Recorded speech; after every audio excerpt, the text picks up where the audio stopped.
Lightning strikes, and a hole was made in the middle of the road. A hand came out from inside. It was the prince who was reincarnated into the real world somehow. The prince was shocked by what had just happened and where he was. A girl stabbed her fish with chopsticks, looking a bit confused as she thought about something. She was thinking about a new series to create.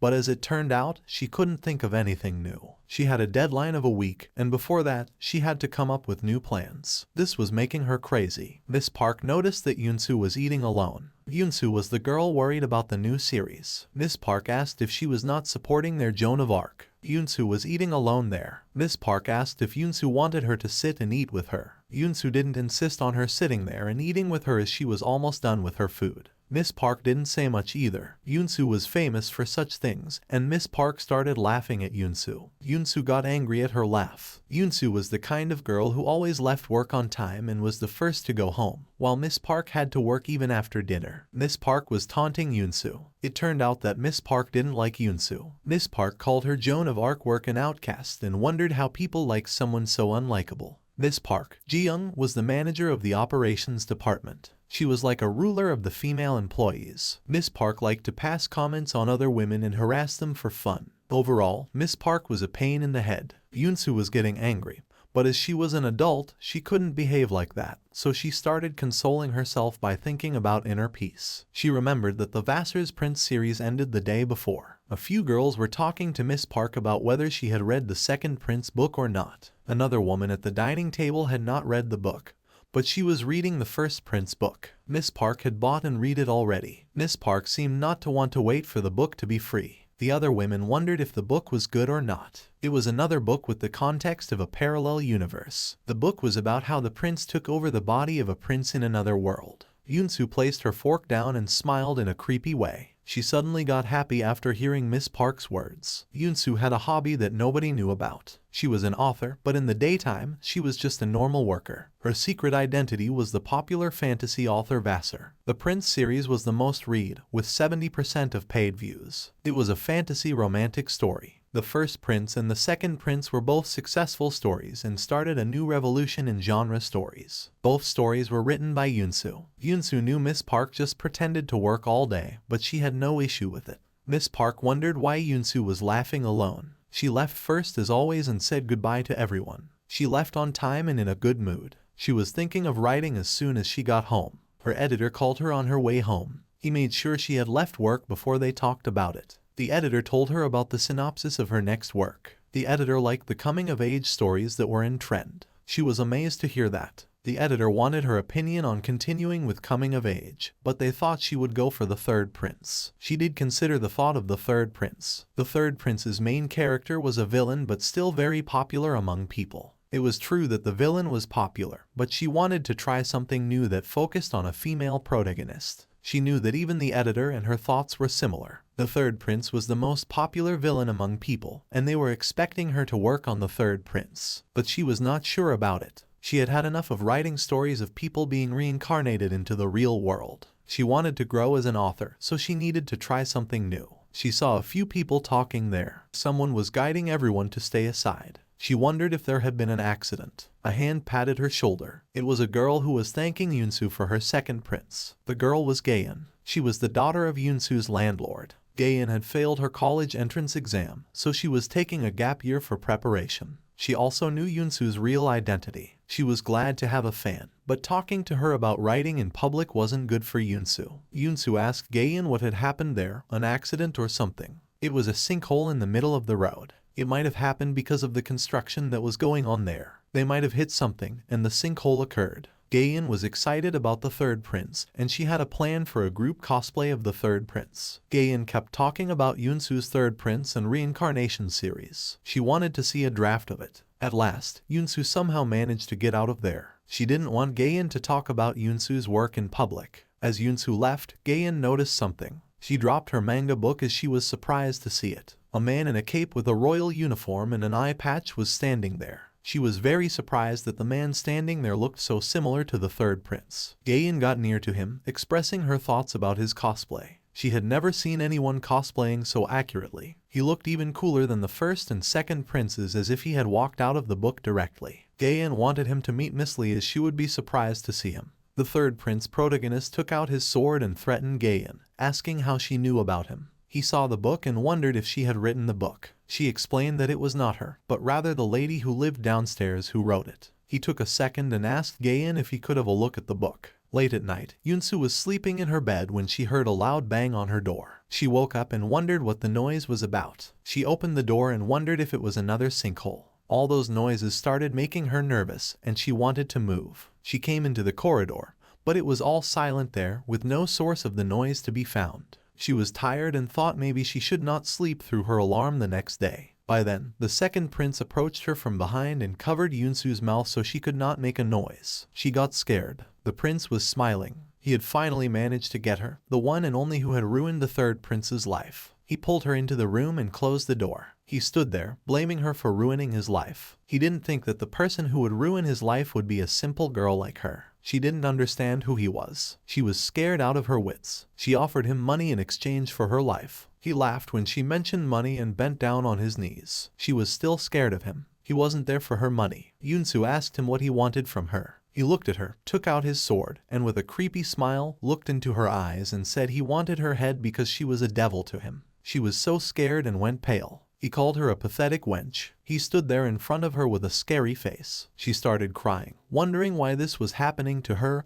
and what she did to deserve this. She started thinking about her good deeds and memories, not disturbing others in public, not cutting lines, and never making noise while using public facilities. She thought she never caused any problems for anyone and had always been a good person. Why did she have to face this? He wasn't planning to kill her, as her death wouldn't compensate for the things she had done in the past. She didn't understand why he was there then. He pointed the tip of his sword at her neck. He wanted her to take responsibility for what she had done to him. Yet, Yunsu had no idea what responsibility he was talking about. He wanted her to restore his life, which she had ruined, for letting him reincarnate into the world. He asked Yunsu if she understood what he was talking about. She did understand, but she had no idea how this could possibly happen. She had no idea who he was or what she should do. He got angry as he was not giving her any choices. He got too angry and wanted only one thing from her, to restore his life back to how it was before. He yelled at her. He was a respected heir to the throne, and she had turned him into an outcast third prince. He wanted to be the ruler of the empire again. She was numb, not understanding what he was saying. He wanted to be ruler, but she had changed him, and he wanted her to take responsibility for it. He called her a witch in anger. She had been an author for only a few years and had no idea she would meet a crazy fan like this. He kept calling her a devil and a witch. Yunsu thought he was a fan in need of psychiatric help. She remained calm as she wanted to get out of that situation. Even her phone was in another room. If only she could get to her phone. The third prince was experiencing pain in his head. It was his wounds in his eyes causing him problems. Yunsu got the opportunity and ran out of there. She ran towards her room in search of her phone. As she was about to open the door and call the police, the third prince threw his sword at the door Yunsu was about to open. She was baffled and speechless. The third prince got up and came to her. Yunsu tried to run away, but he grabbed her head. Yunsu wanted to get away, but things had changed. He thought he would be nice to her, but she didn't listen to him. He was holding her head in such a way that it was hurting her. He asked her why she was calling him insane when she had already given him the name. He wondered if she had forgotten already. The third prince wanted her to say his name, the name she gave him and the name that dropped him into hell. He kept asking her to say it. Finally, she understood and said, Einzenkite. She remembered his name. As soon as she said it, the creepy smile returned to his face. He was glad that she remembered his name. Yunsu thought she had gotten involved with some sort of psychopath. Yunsu started yelling loudly. He knew that there was no use in yelling, as he would not let her go away by any chance. She had enough of this and wanted some help. He kept on dragging her. There was a man passing by whom Yunsu saw. She called him, "Hey, mister," and asked him to help her. He looked at her briefly and then ran away. Yunsu got angry over that behavior of his. The third prince thought he was living in hell, but the real world was even nastier than hell. There was no one to help her or disturb them. He kept dragging her until they reached somewhere. Yunsu was in pain due to the dragging. She saw the area and recognized it. That was the area where the sinkhole was. He lifted his sword and thought he would be able to change his fate. He raised it in the air and dropped it onto the road, making a crack on the road. The road cracked and split in several directions. Yunsu still had no idea what was going on. She knew that the road was built on a temporary basis, but with a metal blade, how could it crack so easily? The third prince got angry again as she called his sword a piece of metal. He was angry because he was the greatest swordsman in the entire empire, and yet she called his sword a piece of metal. He could be a bastard, but his skills were tremendous. The effort he took was all for nothing, as this all happened because of a tiny wench, he thought. He was angry at Yunsu and wanted her to keep quiet, or else he might stab her and leave in anger. The sinkhole was made again.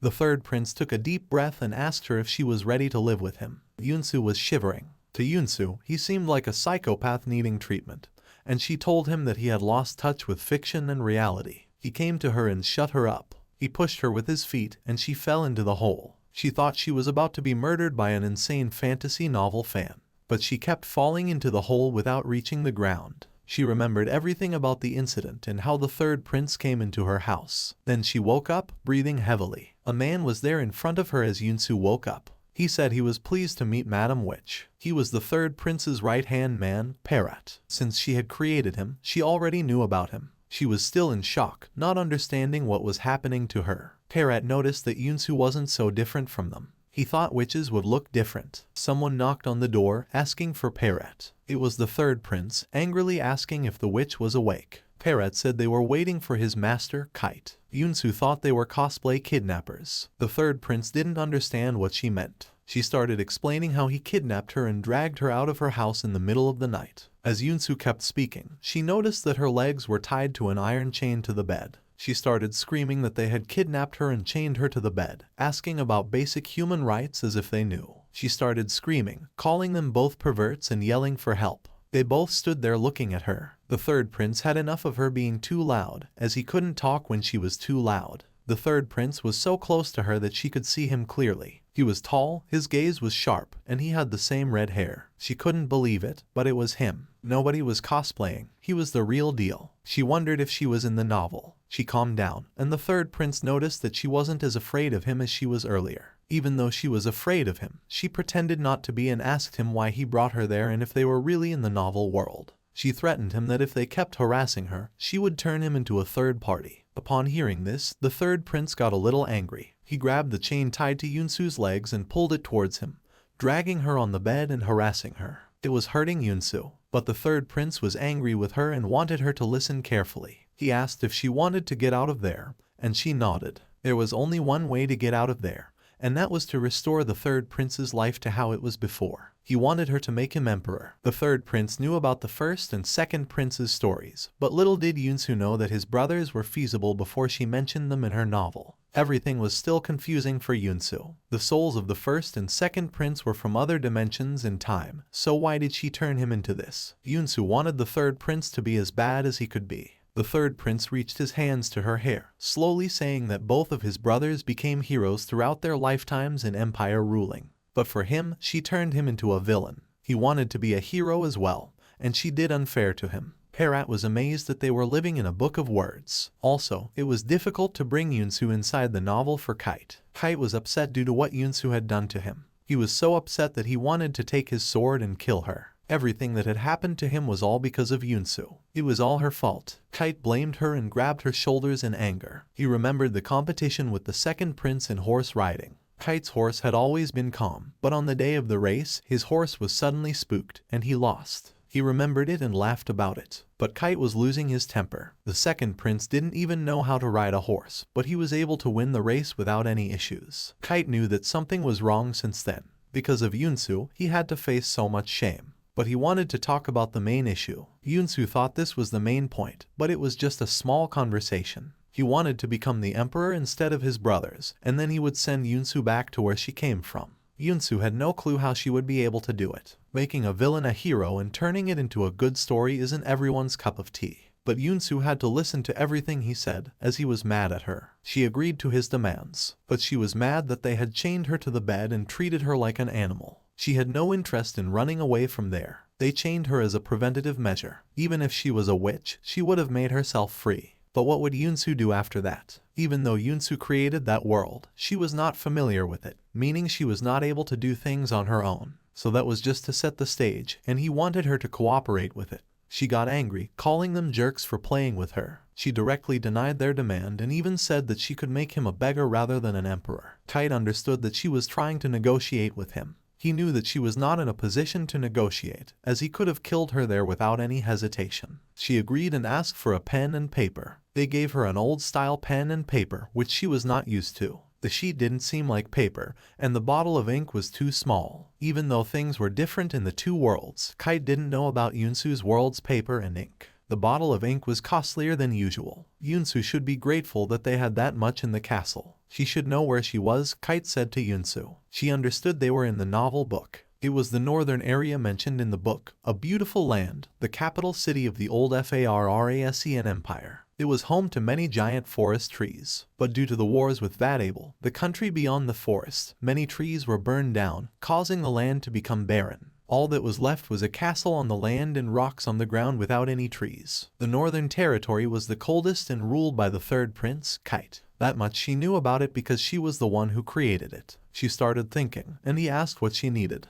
She pointed to his eyes. That eye he lost while being chased by masked pursuers. She knew because she was the one who made it, but Kite thought she was a witch. She knew everything about whatever happened to Kite. After all, she was the one who did this to him. Kite had enough of Yunsu's questions, and he wanted her to change things and grant his wishes. He was speaking of his wishes, but she already knew about them. She took the pen and started writing. She wrote about how the third prince kidnapped the Witch of Books and mentioned her address from where she was kidnapped. The witch escapes the world of the novels and returns to her home. The third prince goes back in time before he was born. The third prince gets the body of a young boy who becomes the emperor. The emperor was good, and because of him, everyone lived happily. She finished writing it. The ending was rushed, but it wasn't bad after all. She stopped talking and sat there silently for a moment. She was waiting for something to happen, but it didn't work. It was a ridiculous idea that whatever she wrote would become true. But something started happening. Parrot saw something happening around Kite. Finally, things were about to change. Even Yunsu was stunned that she could use magic. She was happy that she could really go back home. But her dream wasn't that easy to come true. Something happened to the highness. He fell to the ground. Parrot was worried about him. Even Yunsu didn't understand what happened to him. Kite was angry at Yunsu, calling her a witch again and asking what kind of magic that was. He was in deep pain and suffering. Yunsu had no idea what was going on. Kite started coughing and fell down in pain, his entire body racked with agony. Parrot started calling for help as he didn't understand what was happening. Yunsu was too stunned to comprehend anything. Kite looked at her with total rage in his eyes and used the bed corner to get himself up. Yunsu got scared and retreated to her bed while he grew angrier and angrier. He was coming toward Yunsu. He opened his clothes and raged toward her. Kite was coming after Yunsu naked, and she had no idea what was happening. She was very scared at that moment. She tried to stop Kite, but he kept touching her even after she refused. At that moment, Parrot got shy too. Kite was half naked and so close to Yunsu. Words were all over his body, and he was scratching his back the entire time. He asked what she was trying to do, but she yelled that she tried to make him emperor. Parrot read what Yunsu had written on the paper and didn't find anything wrong with it. She wondered if maybe it was because she had not written when the time travel would happen, and that was the reason nothing changed.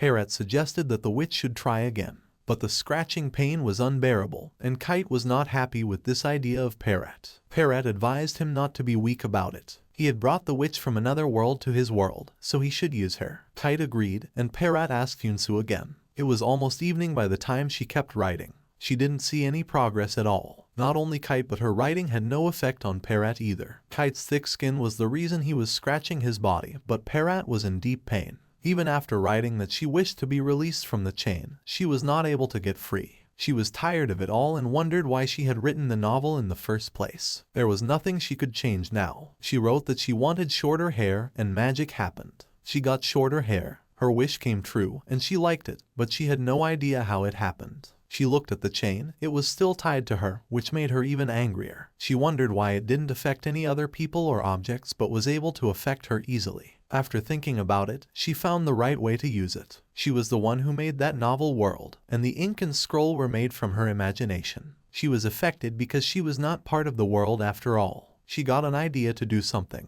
In the morning, Kite came in. Yunsu got on her knees and said she needed her laptop. She wrote everything on her laptop. She had never written anything by hand before using ink and scroll. In other words, she needed her laptop to change things around the world. For Kite to become emperor, Yunsu needed to get back home. Kite suspected her and asked for proof that she would change everything and wasn't just making an excuse to get back home. She showed him her hair. She didn't cut them, she wrote about them, and they got shorter. She didn't know if there were any other limits, but she was ready to find out. Kite and Parrot stepped away from her due to her bouncy breasts. She didn't notice that, and Parrot offered to discuss everything at supper. Kite agreed too. Kite understood that she needed new clothes, so he was ready to send maids to get her measurements. He made sure that she would get some new clothes as well. Kite and Parrot left, but Yunsu was in shock. She didn't understand what had just happened to them. She looked down at her breasts and noticed that they were popping out. She understood and got shy. She screamed loudly in the castle. She had actually forgotten to change her wish. She wanted to increase her breast size by 2 cups. They all sat at the dining table together. During the meal, Parrot was able to understand that Yunsu was able to change things about herself but not about Parrot and Kite. That could be a possibility, but Yunsu was not sure about it. She did not belong to that world and should not exist there. Maybe that was the reason. Over her statement, Parrot took time to think and understood that she could become anything she wanted as she did not belong there. But for the people who had already predetermined fates, she could not change anything about them. She was the creator with unlimited potential. She got excited and thought maybe they would acknowledge her powers at least. Kite told her not to write bad things about him anymore. As they finished talking, Yunsu again opened the conversation about her going to her place. Kite and Parrot still had doubts about her, but she was telling them their wishes could only be fulfilled once she got back to her home. Parrot wanted to go with Kite as he was worried about him, but Kite denied it. For Parrot, that place was too dangerous to be there. That was the reason Parrot wanted to go with Kite as the world was in danger, and he started preparing for leaving. For Yunsu, she didn't understand what place they were talking about. Kite touched his eye patch with sadness on his face. Kite's castle was located at the edge of the border and ahead of them was Northern Forest. She already knew about it. But for Yunsu, it was much larger and denser than she had imagined. Kite wondered how a grown woman did not know how to ride a horse. As for them, the first thing they learned after walking was horse riding. But for Yunsu, in the world where she belonged, people didn't usually ride horses in daily life. Kite kept calling her the almighty witch who didn't need a horse, and Yunsu was getting mad at him. Yunsu wanted him to stop nagging her about not knowing how to ride a horse. She got off the horse and started running. Kite got angry that she started running without saying anything. He ordered Parrot to follow her. They started following her on their horses, but they were not able to catch up with her. Yunsu was running faster than the horses. Yunsu came to the top of a mountain. Kite came there, explaining that she should not run away. He saw that she was not paying attention. He wondered if something had happened. But she was looking at her beautiful creation and questioned herself if she had made it. She had no idea that she would see something this beautiful. Kite didn't admire the view, but Yunsu was happy. She doubted him being the strongest horseman in the empire as he said earlier because he was not able to catch her. Parrot came there, breathing heavily. Parrot understood that she had wished to run fast on the scroll. Kite got mad at her and she laughed about it. Kite understood that she was using magic to get ahead of him. Yunsu said if he wanted to try, he could, but she knew he wouldn't be able to. She was making Kite mad again and again.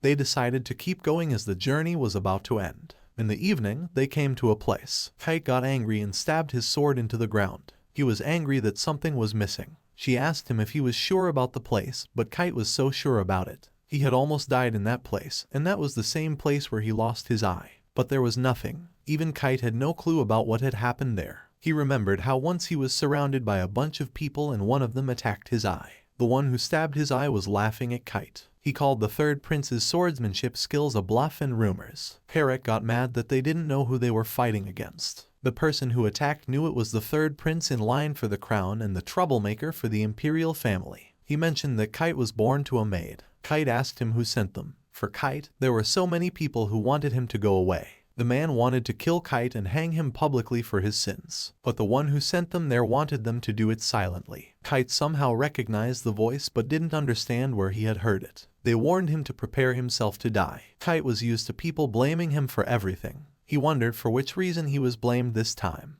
Before dying, he wanted to know why he was being killed. The masked man thought and was ready to tell Kite his sins, but he mentioned he was not as merciful as others. The man told Kite he would kill his friend Parrot, and that they could discuss things in hell. Parrot was being held as well at the tip of a sword. Parrot was worried, and Kite asked them to stop and not kill Parrot. Kite yelled for them not to kill Parrot.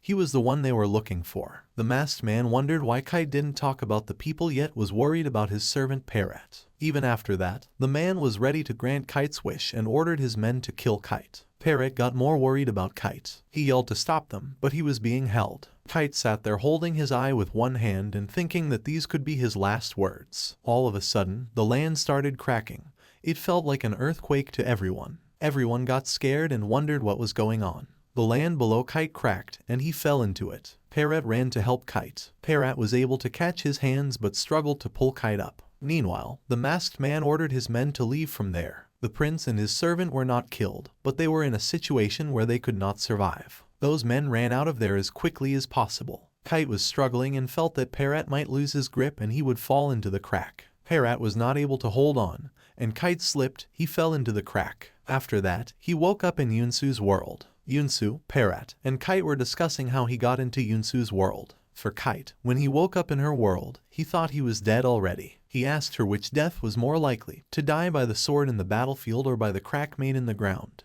He struggled so hard not to be killed, yet he thought he was buried alive, and he laughed about it, thinking about his fate. It was hard for Yunsu to believe that the sinkhole was a tunnel connecting two worlds, but it was gone now, and they didn't know what to do. Parrot understood after hearing their stories that both worlds were connected somehow. He thought maybe digging could work, but it wouldn't. They sat there thinking about how they could get Yunsu out of there. Yunsu got an idea. She mentioned the right place. She said there could be another place to get out of there. She heard something behind her. She asked Kite if he did as well, but he was more interested in her words. Their horses somehow started acting weird and then they ran away. Parrot started running after the horses to catch them. Yunsu said she was the fastest there, so she should be the one to go and catch those horses. But Kite knew that she was not able to ride horses. Even if she caught them, she wouldn't be able to bring them back. Yunsu didn't like what Kite said about her. Kite was worried that if she got lost, she wouldn't be found, as many people born in his world had been lost there. Parrot would go back to the castle even if they got separated. Kite heard something and looked around. Yunsu got worried about the way Kite reacted.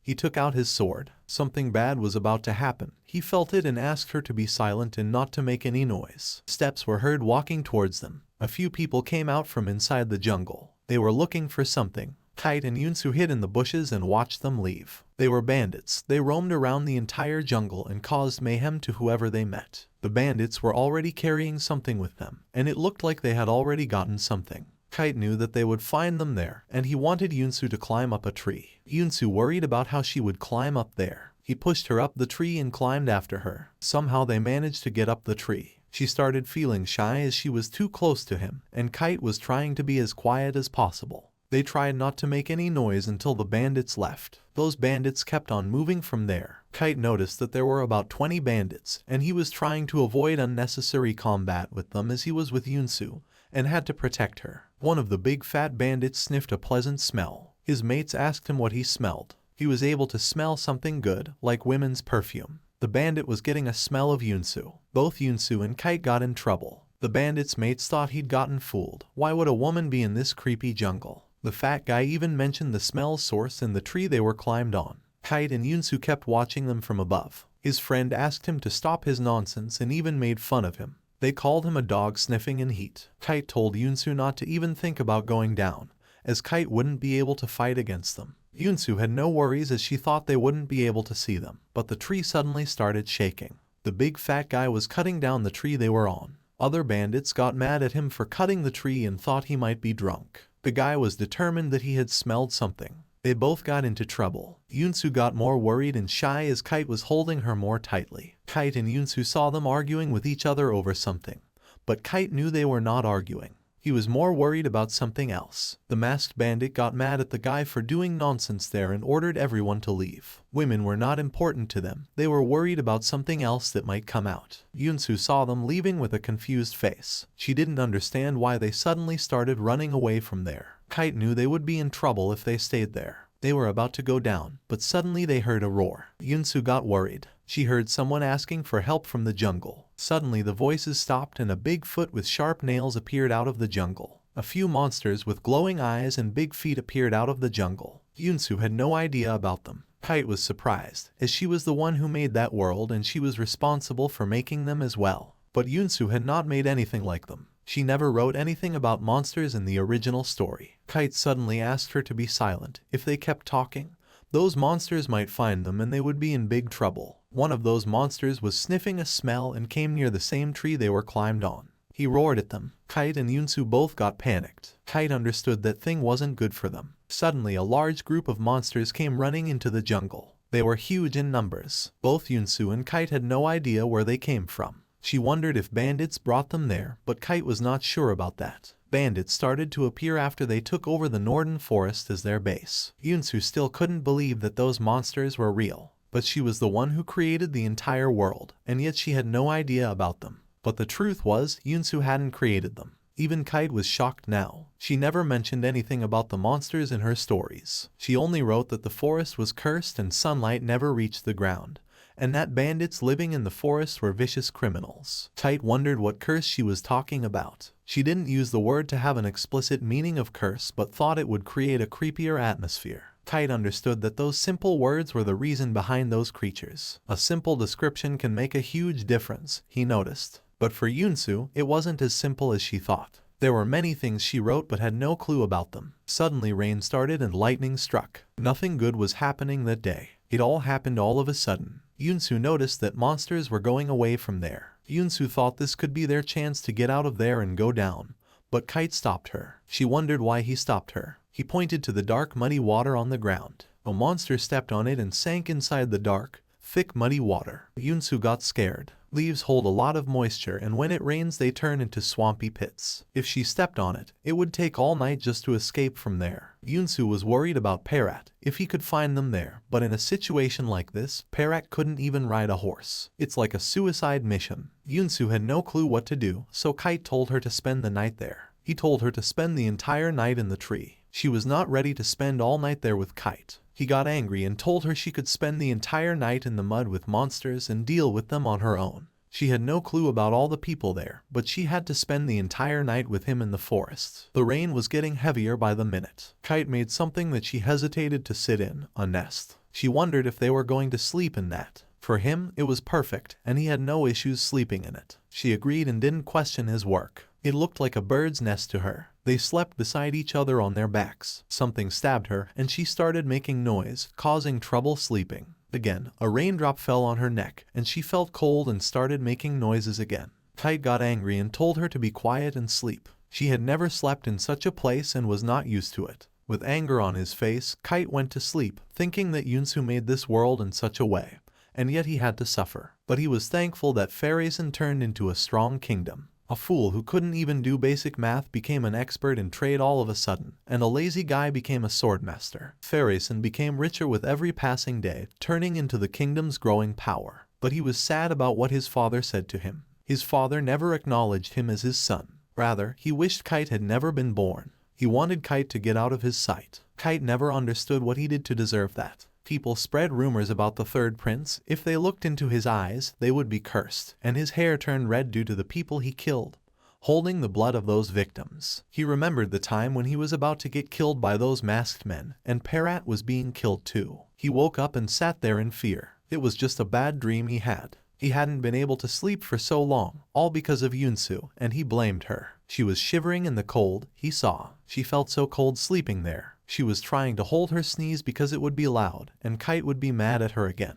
She felt like crying there. A blanket-like thing covered her. She looked back and saw it was his cape he gave her to cover herself. She hesitated to take it, but Kite was a cold-hearted person. If she said no, he would take it back from her, and she felt so cold there too. He was about to take his cape back as he felt she did not need it, but she freaked out and didn't give it back. She was so cold that she felt she would freeze to death. He just let her have it. Time passed, and the rain stopped. Yunsu woke up. She wondered how long she had slept there. She looked up at the sky and saw the rain had stopped. She tried to wake up Kite as well, but he didn't wake up. He kept sleeping there. She tried to wave her hands in his face, but he was in a deep sleep. The stars were looking amazing after the rain. It was all clear there. She wanted a better look at the stars, so she tried to climb up the tree. But Kite grabbed her leg. Kite thought she was running away from him, but she was trying to go up to see the stars. She told him how she couldn't run away by going up the tree. He asked why she was going up. She just wanted a better look at the stars. He didn't know what to do, so he started climbing too. He gave her his hand for support. She didn't want to cause trouble for him, as he must be tired after sleeping.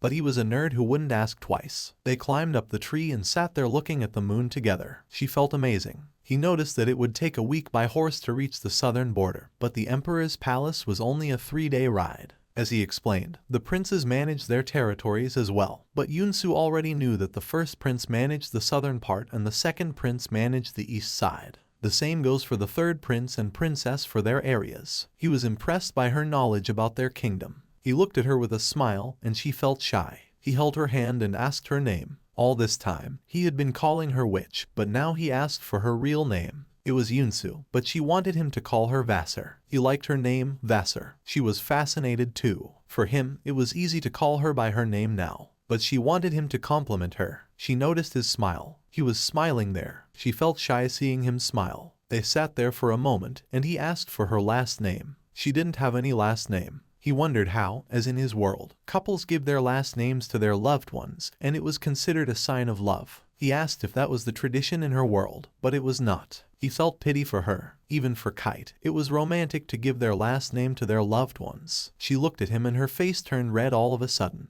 She had no clue why he was making such faces. Even though he was a villain, he was still as handsome as the other princes. Yunsu felt sorry for him. All his brothers had met their partners, but he had never kissed any girl or even held hands. She noticed that he was holding her hand. His hand was on top of hers. She didn't realize this as she was busy enjoying the views. He took her hand and wanted to ask her something. She was already feeling very shy. He asked why she made him like that. She didn't understand. He pulled her towards him and asked why he hadn't met his partner when all of his brothers had met their amazing partners. She had no answer. He wondered if it was because he was a villain, and that's why he hadn't met anyone yet. He called her cruel for not giving him a life partner but rather a life alongside bandits and monsters in the jungle. She was ready to write about it once she got home, but he didn't want to forgive her for making him like this. He grabbed her chin, leaned towards her, and wanted her to fulfill his desire there. She got worried and her face turned red. Kite asked her to stop acting like that and take responsibility for what she had done to him. She felt uncomfortable and screamed, "Stop." It was all a dream she was having. Kite was alarmed and asked if she was okay. He wanted to ask her why she made him like this. She was shocked to see him asking the same questions she had just a few minutes ago. He wanted to know why she made him a villain. Kite leaned towards her to make sure she was not sick. Her face was all red. She knew what could happen, so she turned around and asked him to stay away from her. He didn't understand what happened and tried to console her, but she suddenly ran away from him in fear. She accepted that she was the one who made him like this, and he was single because of her. He was lonely because of her and had never even kissed a woman before. She apologized to him. Kite was confused about what she was talking about. She told him that once he became king, he could enjoy all the perverted things, and she would make sure he was strong all night long. Now Kite's face turned red, and he anxiously asked her to stop. He didn't want to do all those things she mentioned. She kept adding that harem fantasies were in trend recently, and she could even make him the male protagonist of her book. She had already thought about the title of the book as surrounded by hundreds of queens without asking him. She wanted him to bear this a little more, but Kite had different intentions. He didn't understand what hundreds of queens meant. Yunsu was so scared that she was ready to grant him any wish, anything he wanted, emperor with unlimited stamina.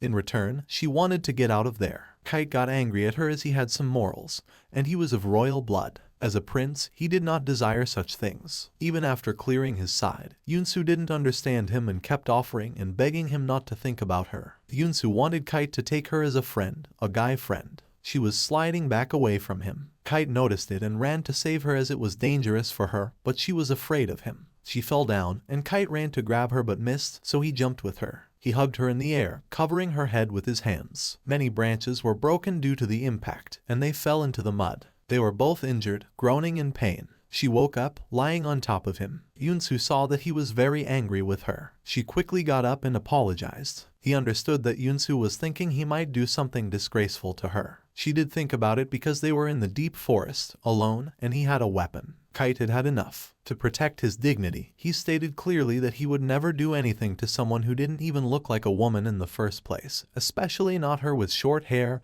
and causing trouble for him. She was sitting on him, and he asked her to get off him. She ran quickly. The sun rose, and Parrot was shocked to see them both covered in mud. They were not talking to each other. Parrot suggested they wash themselves. Yunsu was taking a bath in the bathtub. A maid was assigned there to help Yunsu with her needs. Yunsu was feeling good and refreshed inside the bathtub. While bathing herself, she was thinking about the incident that happened earlier. He was clear about his views on her and didn't consider her a woman. She got angry and called him a jerk. That's how he was. Maybe trash talking was a hobby, she thought. She found it annoying and started throwing water. She noticed that the maid was still there, so Yunsu asked her to leave, saying she might have other things to attend to. But the maid didn't have anything else, yet Yunsu wouldn't have minded even if she left her there. For her part, she couldn't do it because Master Parrot would be angry with her if she left Yunsu alone there. She called the maid over as she stood there, and she didn't like that. The maid hesitated. Yunsu used a trick. She told her that if she touched the skin of the bathing witch or dipped her hand into the water, her chin would get smaller and her face would look a lot slimmer. She used a manipulation trick on the maid to get her talking.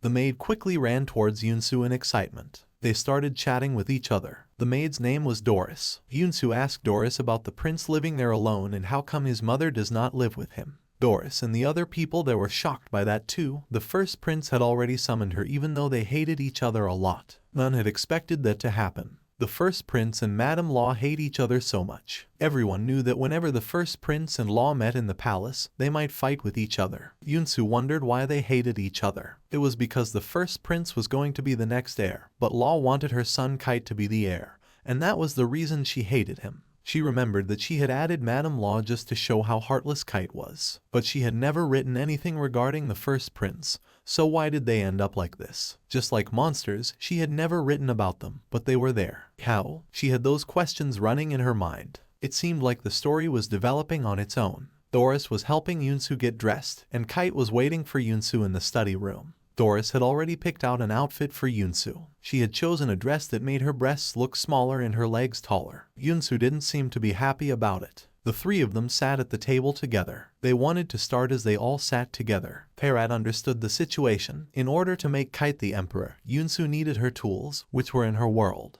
The portal had disappeared as well, and they had to figure out how to get back to Yunsu's world. Kite knew that there was another path to get into her world other than that sinkhole. Parrot was curious to know about it. She was ready to tell them and drew a map on the paper of Kite's world. Kite and Parrot looked at the map. She drew the entire map of where each prince held their area, which was east and north. Kite already knew about that. He wanted to know the point of view behind it. Her point was the castle. She pointed to the castle, saying there's a tunnel that leads to her world. Kite was surprised. Parrot was shocked too. She didn't know that Prince Wine's castle had a path to another world. Even Kite stood silently there. Nobody in Fairyson knew about the tunnel that led to another world. That's how Yunsu used that method to possess the second prince's body. Wine knew about the tunnel as well. Parrot raised a question about who had possessed his body. It was too long to explain to them, so she simply explained that the second prince is just like her from another world. The one who possessed the second prince was a workaholic, but one day he was fired from his work just to hire the boss's family in that position.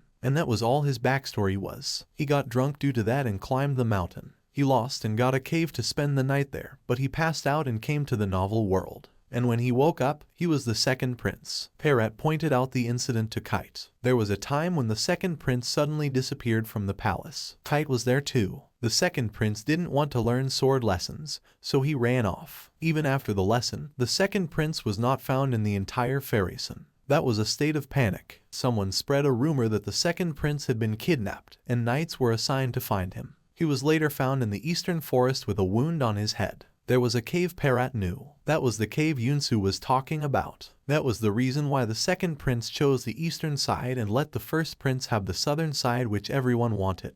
To the second prince, that place is a hometown. Parrot understood everything about how the second prince made a new castle there personally under his supervision. Kite wondered if he built the castle on top of the cave to protect it. But that cave was different from the hole in Northern Forest. It didn't emerge out of nowhere. It had always been there. Parrot wondered if the cave would lead her back home.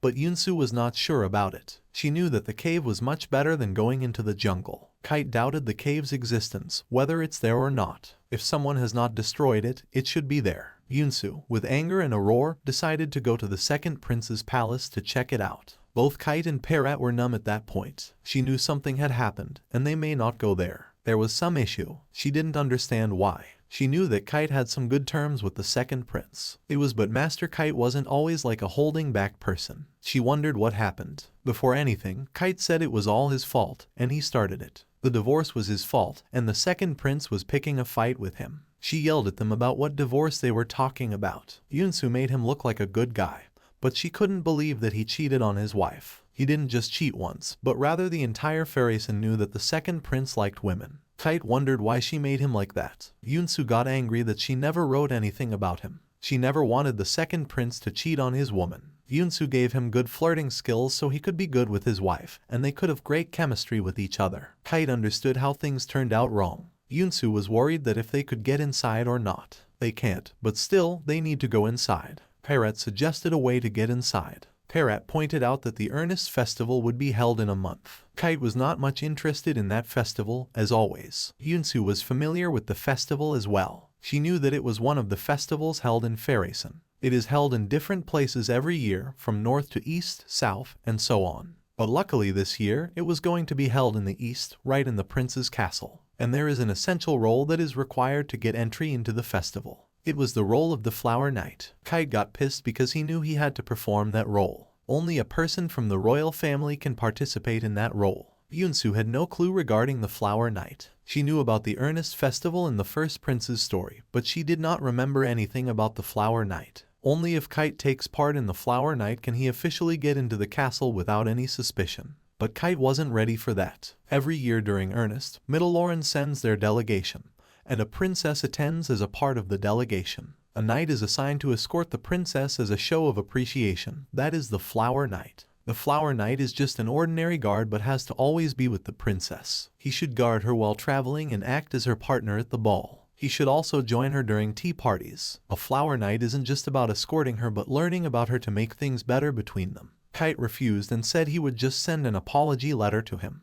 But Parrot knew that if Kite sent it, the second prince would come back with a large army of his with swords in their hands. Parrot opened another map. They had no clue what it was, but it was the blueprint of the second prince's castle. Parrot drew it. Yunsu was shocked that he drew the entire blueprint all by himself. It was because the northern side was responsible for sending the required material for the second prince's castle. He saw a few things that were unnecessarily made there, so he memorized the entire blueprint out of curiosity. The blueprint was so big, and Yunsu couldn't believe he memorized it all. He thanked her because she was the one who made him so intelligent. She saw the maps, and they were complicated. It felt like a maze to her. Without any proper way to get inside and outside, no one could get out of that. Parrot pointed out that the blueprint was like a maze. Even the royal dungeons were less complicated than this. The maze was just one defense in order to protect the real cave entrance. There could be many other entrances as well. Before they start doing anything, they have to start it before anyone notices it 2 weeks prior. And that's the reason Kite has to be the Flower Knight. Parrot and Yunsu both came out of Kite's study room. Yunsu was deep in thought, and Parrot asked her what was going on in her mind. She was worried about something. Parrot asked her what bothers her. She was worried about whether she'd be able to go back home or not, or if they'd be safe in the palace or not. Things like that bother her. Back in the jungle, when monsters came there, she was not able to do anything. So to tackle that, she made something. She made a book and a pen. Parrot looked at her with complete silence on his face and no expression. She's too weak on her own, so she made that as her defense. She was carrying it with her all the time so she could use it in an emergency. Parrot didn't say a word out of his mouth. He turned around and started walking and said Kite is his master.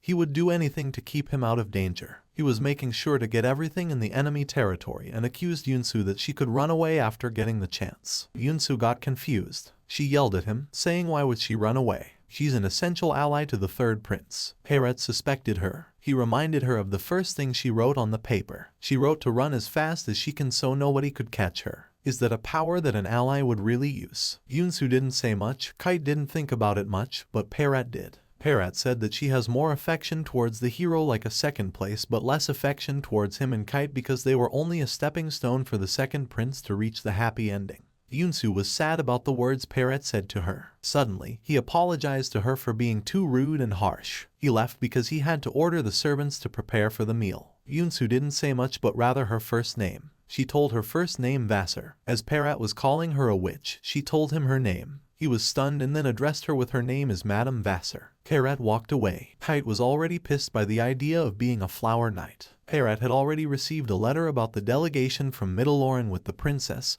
and her subjects, which had departed for Phaeton. This statement made Kite even more pissed, and he looked angrily at Parrot. It would take nearly 2 weeks for the delegation to reach the North Castle. Even though Kite was still not ready to be a Flower Knight, and he stopped Parrot from deciding anything for him. But Parrot knew there was no other way. Meanwhile, Yunsu was worried about their argument. Yunsu interrupted their conversation and supported Parrot, stating that there was no choice and they couldn't make the delegation go back, as that would literally start a war. Kite left everything to Parrot since he was the one who started it. Parrot immediately agreed and started preparations for their tour to the castle. Kite asked about the emergency plans. Parrot had already stationed soldiers. Yunsu had no clue about the soldiers. The three of them came to the top of the castle. Yunsu understood why Kite asked for soldiers and preparations. They were looking down at monsters. All of a sudden, Yunsu punched Kite. She was angry at him for not telling her that those monsters could come to the castle as well. Parrot wondered how they came because those monsters usually didn't come around the castle at that time of year. There were so many in numbers around the castle. Meanwhile, Yunsu had no clue why these things were happening even when she hadn't written about them. She looked and saw the gardener, chef, and stable masters standing with weapons. They were the soldiers of the castle. They heard a noise. A maid was running in fear to Kite. She told Kite that the monsters had entered from the south gate. Kite immediately ordered Parrot to take everyone inside the castle and guard the main gate. Kite ran to secure the south gate. Yunsu asked what she should do. Kite didn't want her to do anything rather than stay inside the castle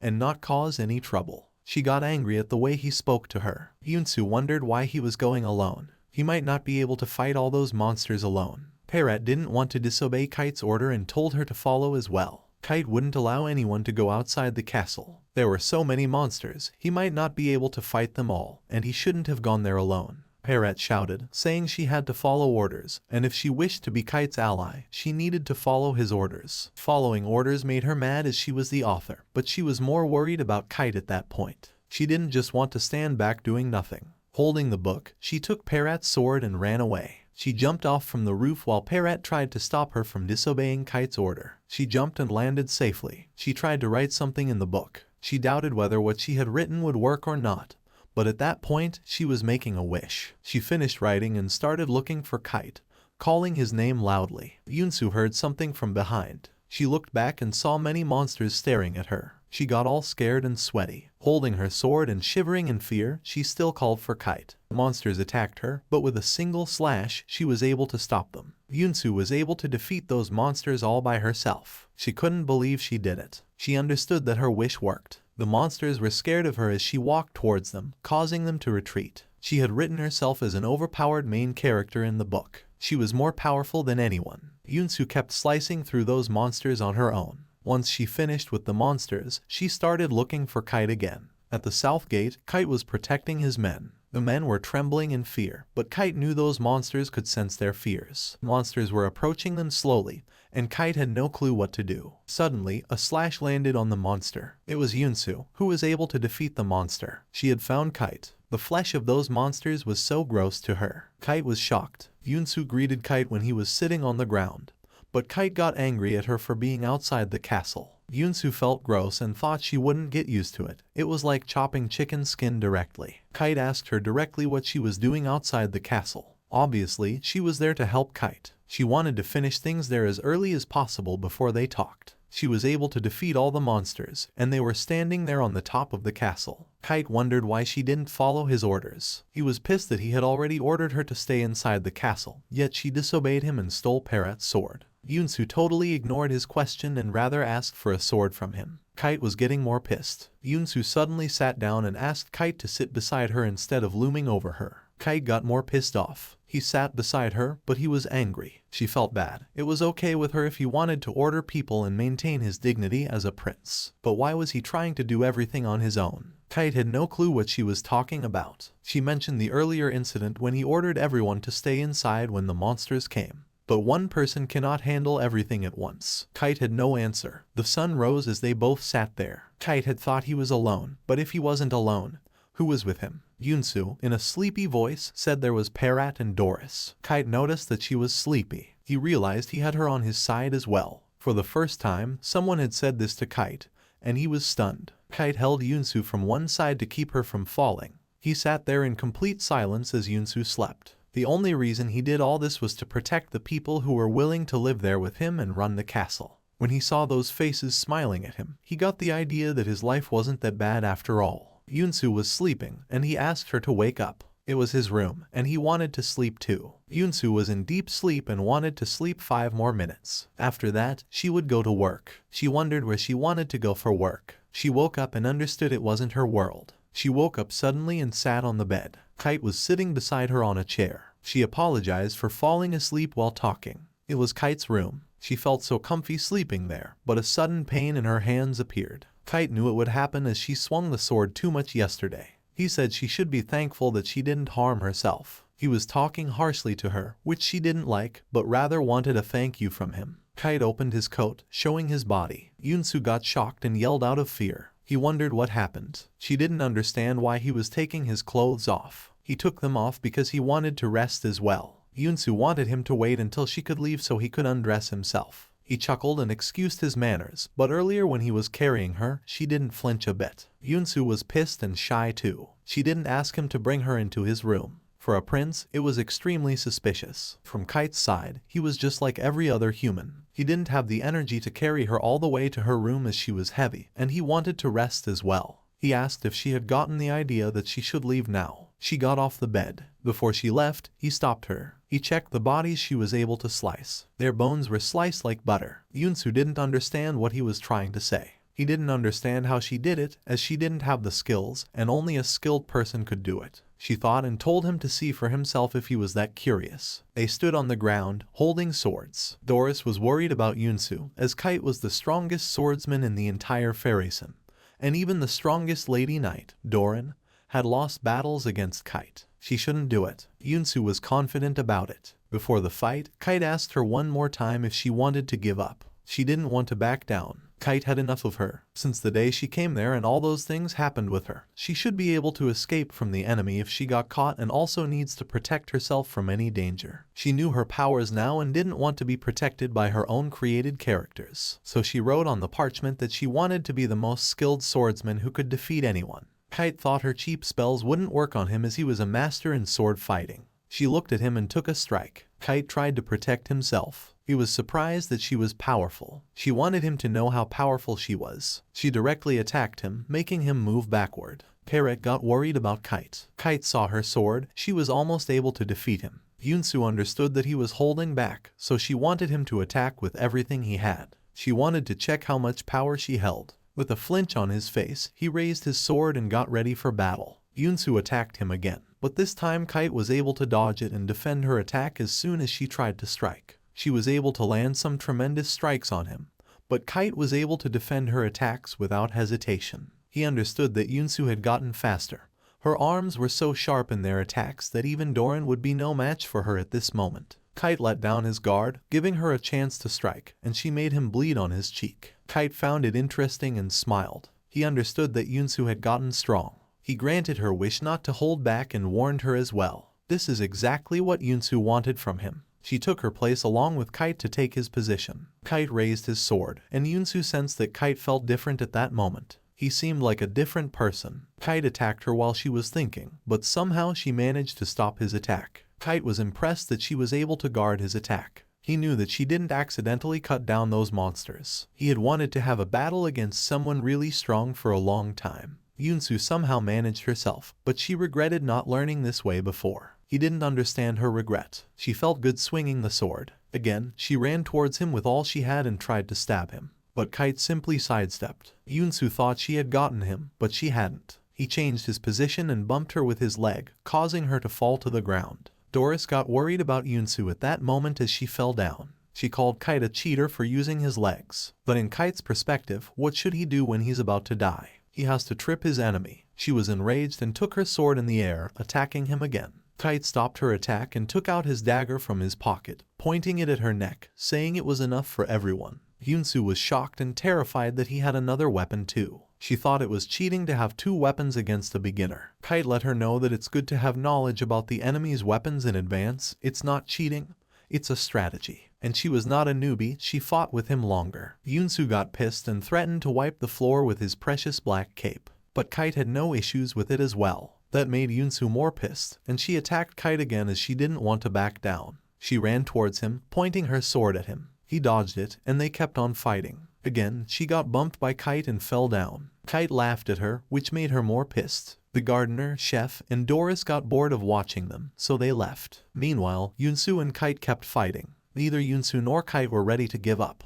Perat was worried about them, screaming so they could hear him. He was telling them to stop fighting. They had been fighting for hours and hadn't slept properly. If they kept on fighting, they might faint. Even though it was good that Yunsu learned sword fighting, Master Kite would not back down from a match like this. Perat was worried. He had to take every step carefully before making any decisions. She stole his sword and ran off. He was a bit confused if it was good to have a match like this at this time. He was working hard for the prince, and now he had to clean up after Yunsu as well. He was working hard and had had enough. He thought he might resign from the post if this kept going on. Perat, in an angry mood, went to the dining table and told them he'd be there if they needed him or not. They both didn't hear him and kept fighting. Perat was always worried about Kite taking responsibility for others and protecting them. Having one more fighter around would be good. Kite, all covered in sweat, told her muscles would be sore the next day and she wouldn't be able to move. Yunsu knew the same went for him as well and advised him to have a vase near his bed as he wouldn't be able to go to the bathroom.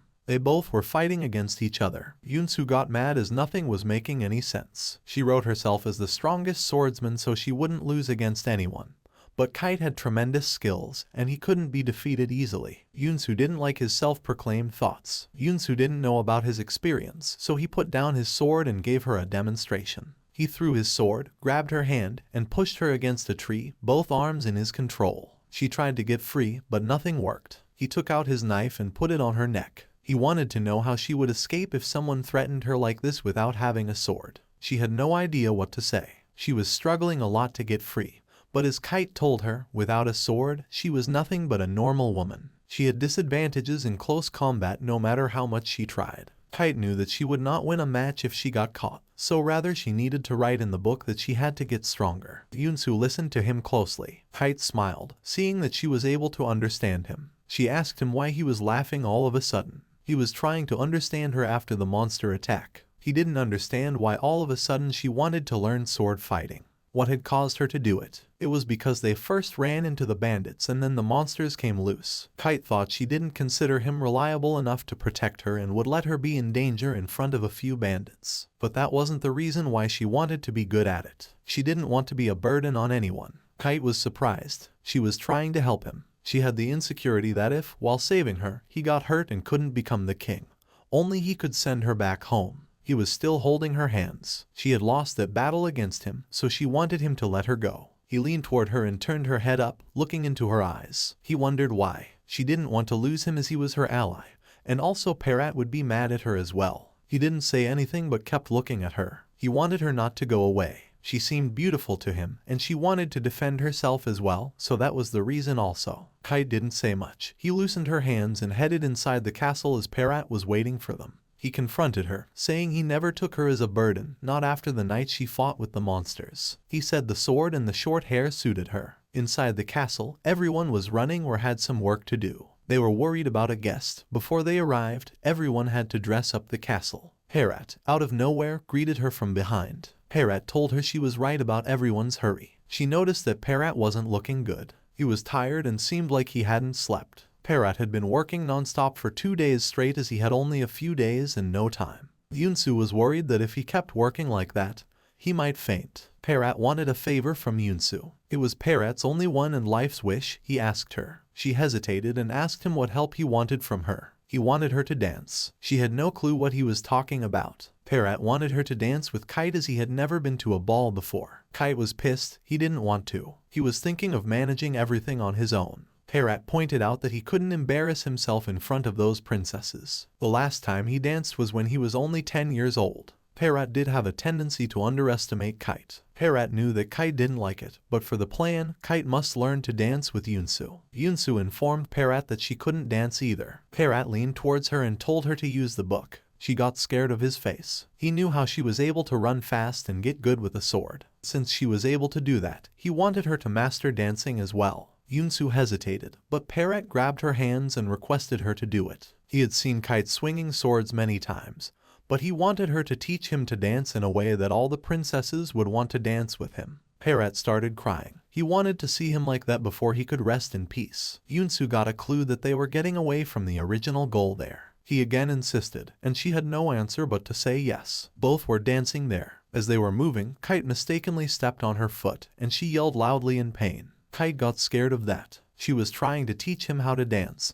but he was unable to perform as she was directing him. He knew it's bad to learn horse riding and dancing from someone they knew. Yunsu thought he got mad at her. He didn't say anything. They were dancing for hours, and yet he was not able to get it. She thought he might be angry. She apologized to him that she wouldn't yell at him, so he agreed to give it one more try. He grabbed her wrist and hand and started dancing. She noticed that he was doing well this time. He was standing stiffly there. She started giggling, which he didn't understand. But she just laughed, saying he was doing great, because she had been grilling him. Parrot and Doris were not there. It was only them two dancing all night. There was no music, but she was able to hear his breathing and heartbeat. She felt like a pair of lovers there, even though that cannot happen. She was thinking about something and missed a step, almost falling, but Kite held her. She was saved, and Kite told her to focus on him. She looked up to him. She was the teacher there. She should be the one paying attention to him. Doris started giving her introduction. As a maid, she used to work for Kite in the castle, but ever since Yunsu came there, she used to address Madam Witch, which is Yunsu. At first, she got worried that the witch would be an old lady with a bad temper who would turn her into a frog.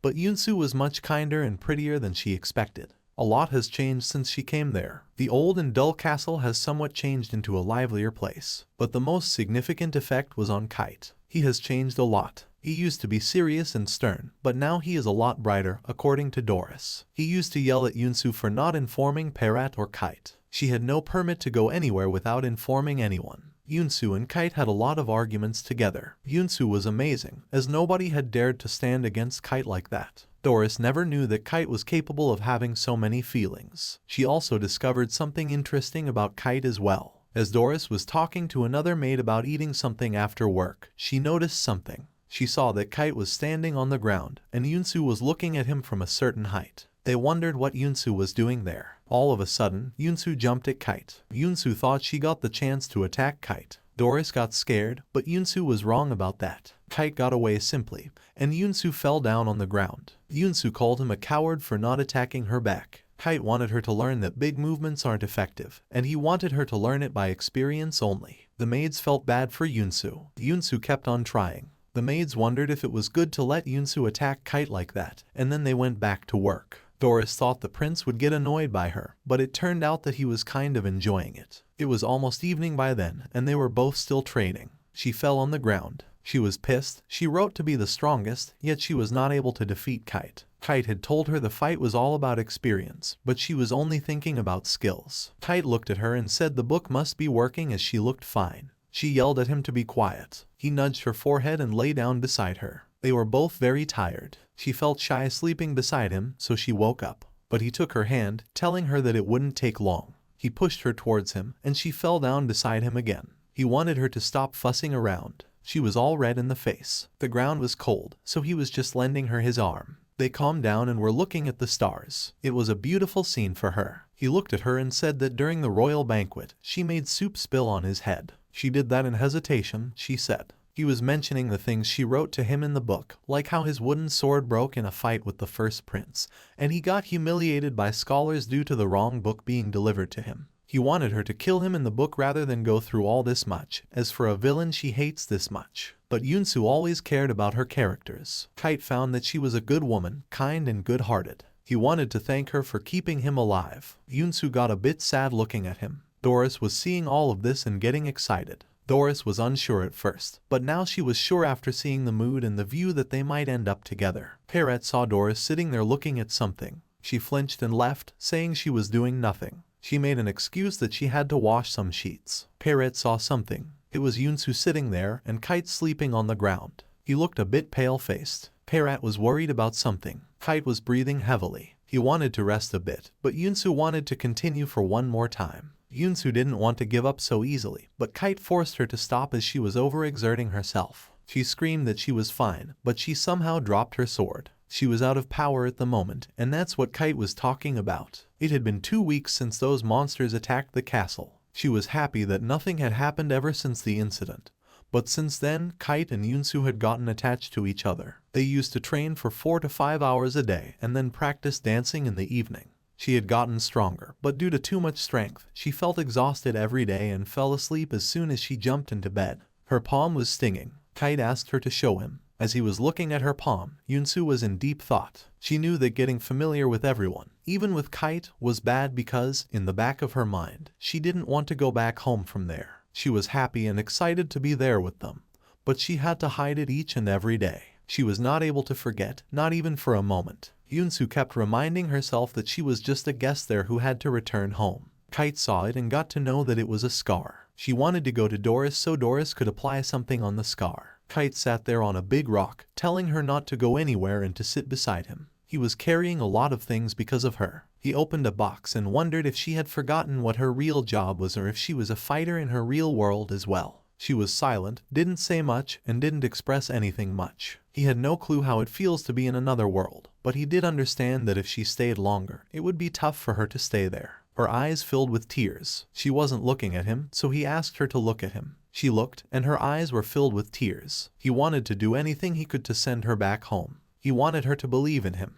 but her face was covered with more tears. She nodded her head down. At night, she wasn't able to sleep properly. Delegations were about to be there, as they said it would take only 2 weeks to arrive. They would enter the second prince's castle, and as she entered the underground and the door opened to the portal, she could go back to her world. All she had to do was write that Kite becomes the emperor in her laptop, and everything would be over forever. Definitely, Kite would marry a princess who suits him, and they would live forever. She felt lucky to meet her character. She did not want more than that. There was nothing that could make her happier, but still, she was crying. She thought maybe because of the late night, she got sentimental. She had to stay good and leave the castle sooner. Someone banged on her door. She thought it was already morning and maybe it was Doris. She thought it was an earthquake but remembered that this was just like how she went into this world. Kite opened the door, calling her to get up. He grabbed her hand and told her that Parrot had his horses ready to get her on. It was an earthquake. Horses were spooked, but only one horse was calm there. Kite wanted only one horse. He got her on the horse, but she had no clue what was going on. Kite got onto the horse, telling her the earthquake was just like the previous one. He wanted to go there right then. She got scared. Kite started riding the horse as fast as he could. She wanted to make the decision before she got there. She chuckled, knowing she had no choice. She had to go back. They got there, but it was nothing. No crack on the ground. Kite tried to tap on the ground with his legs, but nothing worked. He tried harder and harder, but nothing worked. He was pissed. Yunsu tried to calm him, but his anger was on another level. He seemed disappointed. If the hole had been there, he would have been one step closer to becoming emperor. That wasn't going to happen, and he looked furious because of it. She wondered if he actually wanted to send her back so desperately. Was she just a tool to him? Just a tool to become emperor? Yunsu suggested to Kite that the hole might not always appear in the same spot. It could appear in different spots as well. He got pissed, thinking that at midnight she was telling him to look around where there could be monsters and bandits. She didn't want him and herself to look around but advised other people from the castle as well. However, he didn't want to bother everyone just to look around for a hole. Everyone was busy preparing for the delegations, and he didn't want to bother them for a hole. Tears welled up in her eyes as he told her that. She was just making suggestions, there could be a chance of that. And it's not hard to ask for help from other people as well. He looked at her with furious eyes. She was about to cry. She started crying as he turned towards her. He got pissed. She wondered why he got mad, wiping her tears. He said he wasn't mad, but Yunsu thought he was mad for what she had done to him. Kite wondered what she was talking about. She thought he was mad at her because of what she had written about him in the book. She thought if the path had opened, he wouldn't have had to deal with all of this at once. Kite had no idea how she got to that assumption. He blamed her for causing trouble for everyone and looking gloomy. She had no idea what trouble he was talking about. Rather, she thought he wanted to blame her for everything. Everyone knew about her situation without her making so much fuss about it. He wanted her to stop making a miserable face all around. But Yunsu had different thoughts in her mind. She thought she was so desperate to go back to her world. As he was about to say something, monsters appeared. There were a bunch of monsters out of nowhere. They were directly looking at them. Kite had no idea how they got there. Yunsu had no sword with her. What could she do? Kite got angry, wondering how she could leave her sword behind. But it was Kite who made them leave in a hurry, and she was not a knight. They had to get out of there, so they started running towards the horse. A monster attacked the horse. The monster was able to kill the horse at the same time. They were both scared and had no idea what to do. Kite understood that they didn't have any choice. They had to deal with the monsters. Monsters attacked Kite, and he started fighting them. Yunsu stood there, looking at everything. The monsters were not attacking Yunsu, and she understood something was off about the ambush. The monsters were trying to divide them both. Kite kept fighting them. Yunsu tried to tell Kite about the ambush. She fell down on the ground. A monster came toward her. She saw the monster. The monster was just standing there in front of her. She was so terrified to see that monster near her. The monster leaned towards her but didn't hurt her. Yunsu noticed something.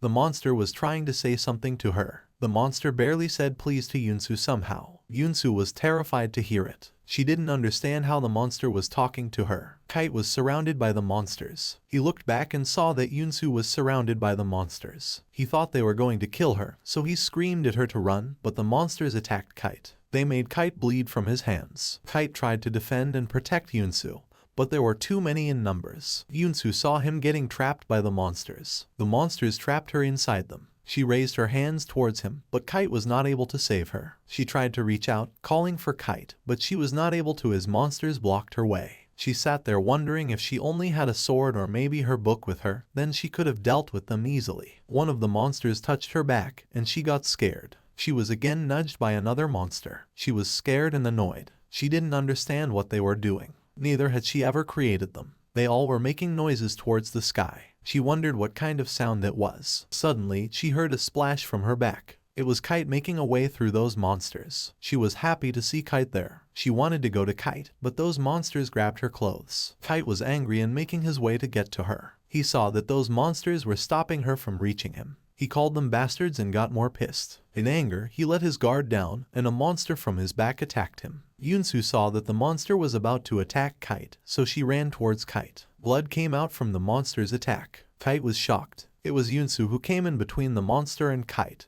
and she got injured. He didn't understand why she did it. At that moment, Kite was holding Yunsu with one hand, and he had a pale face with no expression but full of anger to destroy each one of the monsters. How dare they hurt the witch, were his words. The monsters hesitated due to his anger and presence. Suddenly, those monsters started running away from him. He had no clue what just happened or why they ran away. Yunsu was feeling dizzy and almost fell. Kite held her before she fell. She wanted to know if he was all right, but Kite was concerned about her at that moment. Seeing him concerned about her, she said she was fine. Kite was worried about her. He wanted Yunsu to hold on a bit until he got her to the castle. She apologized, but he didn't want her to talk, as that would worsen her wounds. She didn't want to be a burden on him like this. In this situation, she should have stayed by his side during the ambush. She promised she wouldn't leave his side after that, so he wouldn't be in danger. He didn't say much, and she fell down. He said, who would read a novel where the author protects the villain, and called her an idiot. She laughed in pain there in his hands. They came back to the castle. Perat was worried to see Yunsu on his shoulder. He wondered what had occurred there. He saw that Kite was wounded. He told Kite that the delegation would be there anytime. Kite tried to tell him. Perat questioned Yunsu on how Kite got injured and how she could let him get injured. Kite screamed at Perat. Perat was stone cold, standing there. He told him that Madame Vassar needed to be treated right away or to bring her book. He didn't understand why she needed her book now or why she needed to be treated.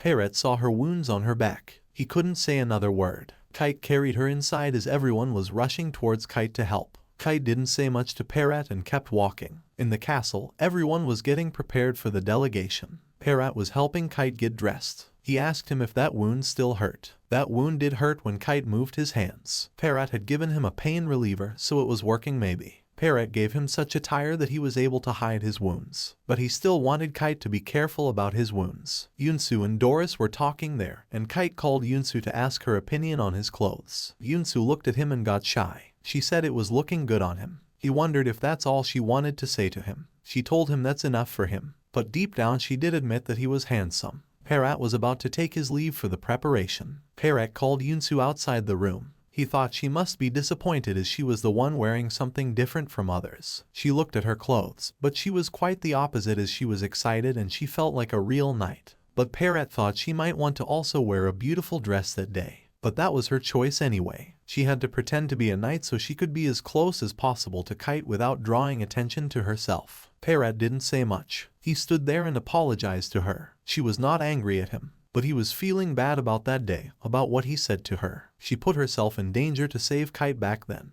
Yunsu had already forgotten about that and wasn't thinking much about it. Parrot also thought about Kite's dream, and Kite's dream was Parrot's dream. Even after he got to know that his world was just a creation of her words, his determination never changed. But when he met Yunsu, the creator of that world, he was a bit disappointed. He thought she was a god but who didn't care about her creations and was selfish, only thinking about going back home. She couldn't do anything about that if that's how she seemed. Parrot knelt down to her. Yunsu got embarrassed to see him like that. He confronted her that he would never suspect her ever again. He would do everything to make her wishes come true alongside Kite's. She didn't say much but agreed, and he kissed her hand. The guards gave the announcement to open the gates. The delegations came there in carriages. Many people were gathered there to see the delegations. It was colorful and beautiful as well. Doris and Yunsu were looking at it. Doris admired how much stronger the middle Lauren was, and she said Kite might get married too but got shut as Yunsu was standing beside her. Yunsu laughed, saying maybe he would get married. But she wanted to see what kind of person the princess was. Doris compared the princess with Yunsu, saying that she might not be as pretty as Yunsu. This sentence of Doris could also lead her to trouble. The princess had arrived there. Everyone bowed to her while Kite stood there to welcome her. She got out of the carriage. Her hair was blonde like the sun. Her eyes were blue and her face sparkling. Yunsu got stunned to see her beauty. She couldn't believe she wrote her that beautiful. The princess kept walking towards Kite. Yunsu peeked at her beauty again. The princess, with a red face, greeted Kite. Kite also welcomed her there. The princess had always dreamed of him as a flower knight, but he was looking too dashing at the moment. She was feeling shy, and Kite was just standing there, not understanding anything to say. Yunsu saw them, and they were looking like a perfect couple. Her beauty was sparkling. Parrot came there and introduced himself as an attendant of Kite. He was there to welcome everyone and to show the castle inside. The princess wondered if that was their castle. Kite said that was their castle. He thought she didn't like it, but she didn't have any problems. Rather, it was big and magnificent. She had been waiting to meet him for so long. He felt honored to meet her. A man was sitting at a table, rubbing his ink. He had long hair and was calm and silent. Someone knocked on his door. It seemed it was his servant. The servant came inside and informed him that the messenger had sent the letter, the messenger who was sent by his command. He told his grace that the princess had arrived at Kite's castle. The man stopped rubbing his ink. He was pleased to hear about it. The servant also told him that, judging by the carriage and horses, they might start the process soon. The letter also mentioned that it would take them 2 days to arrive at Prince Wine's castle with the princess. The prince knew that Kite would not partake in the flower night just to find a bride for himself. The prince asked his servant if Kite's mother knew about him being the flower knight. She did know, and she had hired someone herself. They were some common mercenaries from the streets. He thought she might have chosen something disrespectful in a hurry maybe. His servant asked if he wanted to eliminate them. The prince took his time and knew that she was just frustrated. Her mercenaries were only acting as her eyes and ears for now. He didn't want to kill her mercenaries. The servant understood everything and was willing to take care of everything so they didn't interfere with his plans. The prince wanted to observe everything. He wanted to save his plans as he didn't know their plans as well. There were too many people who would be watching during the earnest, so they should be careful too as everyone would hesitate to make a move. He stood there wondering why Kite didn't stay at the north quietly. If Kite tried to make a scene, it could cause his death even sooner. In the castle, Kite and the princess were sitting together for tea. The princess was feeling honored by his warm welcome, and he was happy that she liked it too. The garden was magnificent, with red roses and everything fitting Kite. She imagined them both chatting there in the garden when he mentioned it. She wanted to see those marvelous roses he promised to show her in letters. Kite had no idea, he just kept listening to her. Yunsu wondered when Kite wrote such kinds of letters. Parrot told her he never wrote them. Kite never wrote a single word, it was Parrot who wrote them. She asked him to talk to his chef to get the recipe as she had heard that the dessert was the best. Her hobby was cooking. Even though she was a princess, she wanted to cook for her family one day. She asked him if there was any food he personally disliked, but Kite didn't have any particular food that he didn't like. She was thrilled and wanted to repay him for the grand welcome he gave her that day. She felt so glad to hear that he was not a picky eater. She called herself a blessed bride out of excitement. Yunsu dropped her sword.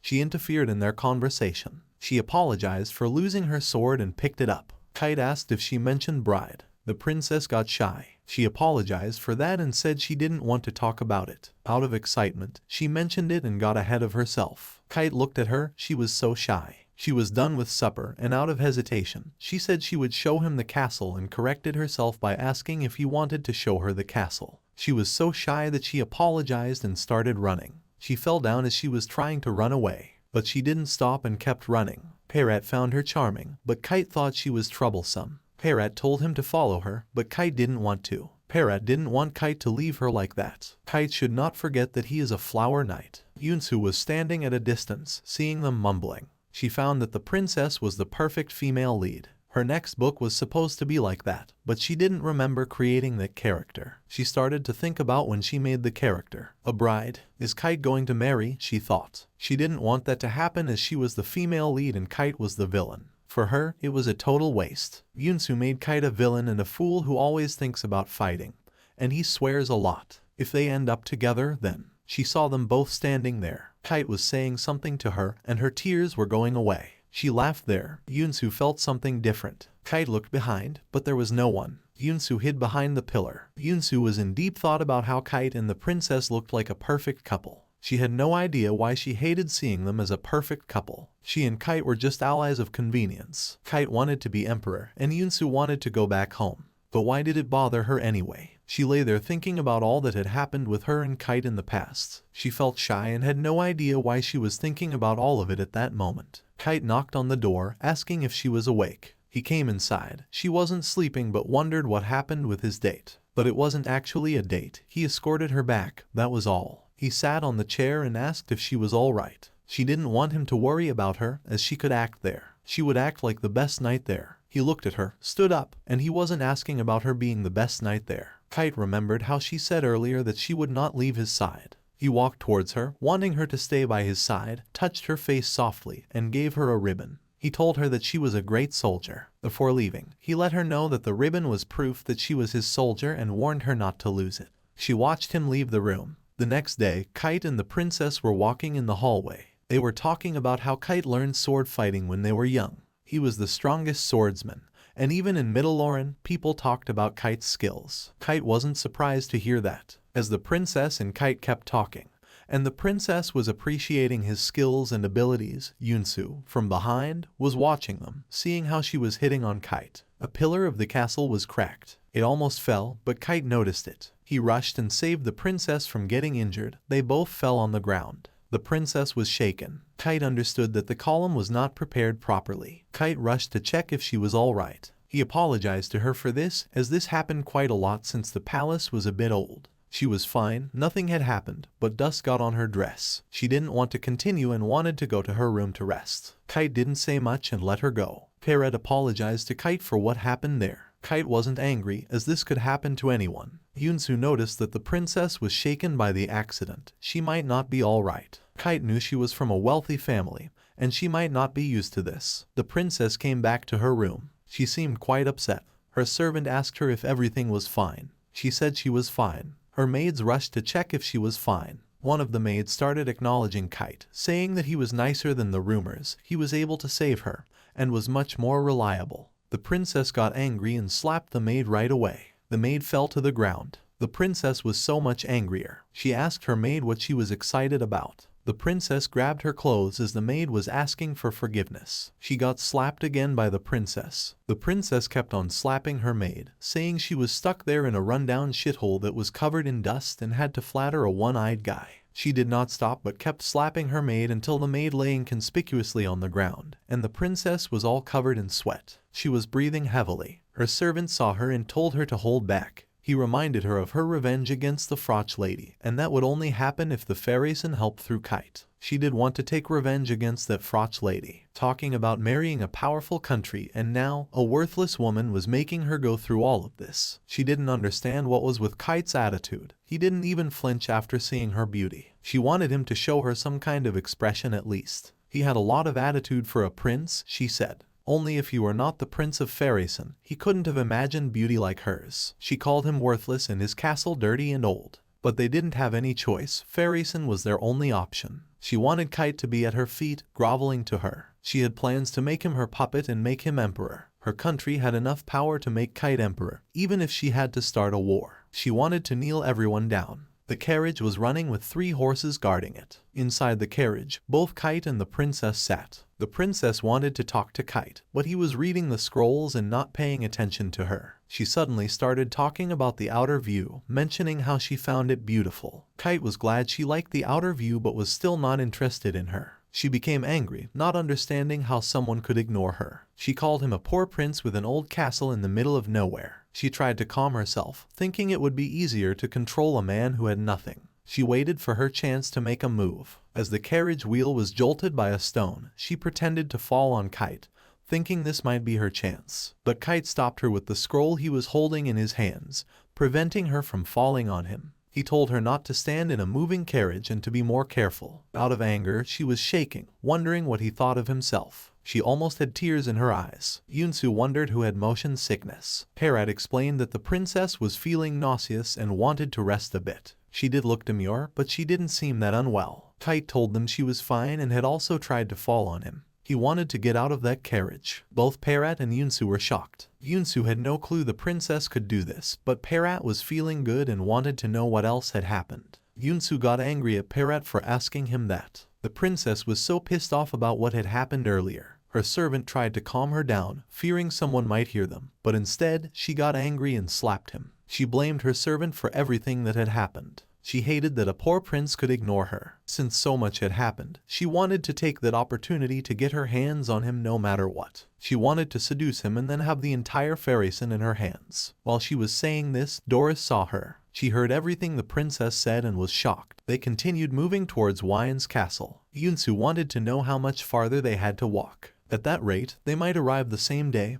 Perat said. Yunsu thought this was actually how she was going to end up, and then she would go back home. She heard noises from the jungle and saw something hiding inside the trees. It was a monster who had followed them. She was shocked to see it there. The monster quickly hid again. She had no clue how the monster followed them without getting noticed by anyone. She called Perat and nodded towards the monster's direction. Perat closely observed, and one of the monsters appeared. Perat went pale-faced as he worried about Kite and his plans. They had no idea how long those monsters had been following them. There were about 5 monsters, or maybe more. Perat had no idea what to do. If Middelloren found out about this, it would be trouble. She saw him getting worried. She wanted to go. Perat tried to stop her from going there alone, but she was determined. She didn't want Kite to know, or else he would rush out. Perat wanted to go with Yunsu, but she refused. She wanted him to protect the prince, and she also had the ability to deal with those monsters alone. She ran off. Inside the carriage, the princess was in a bad mood.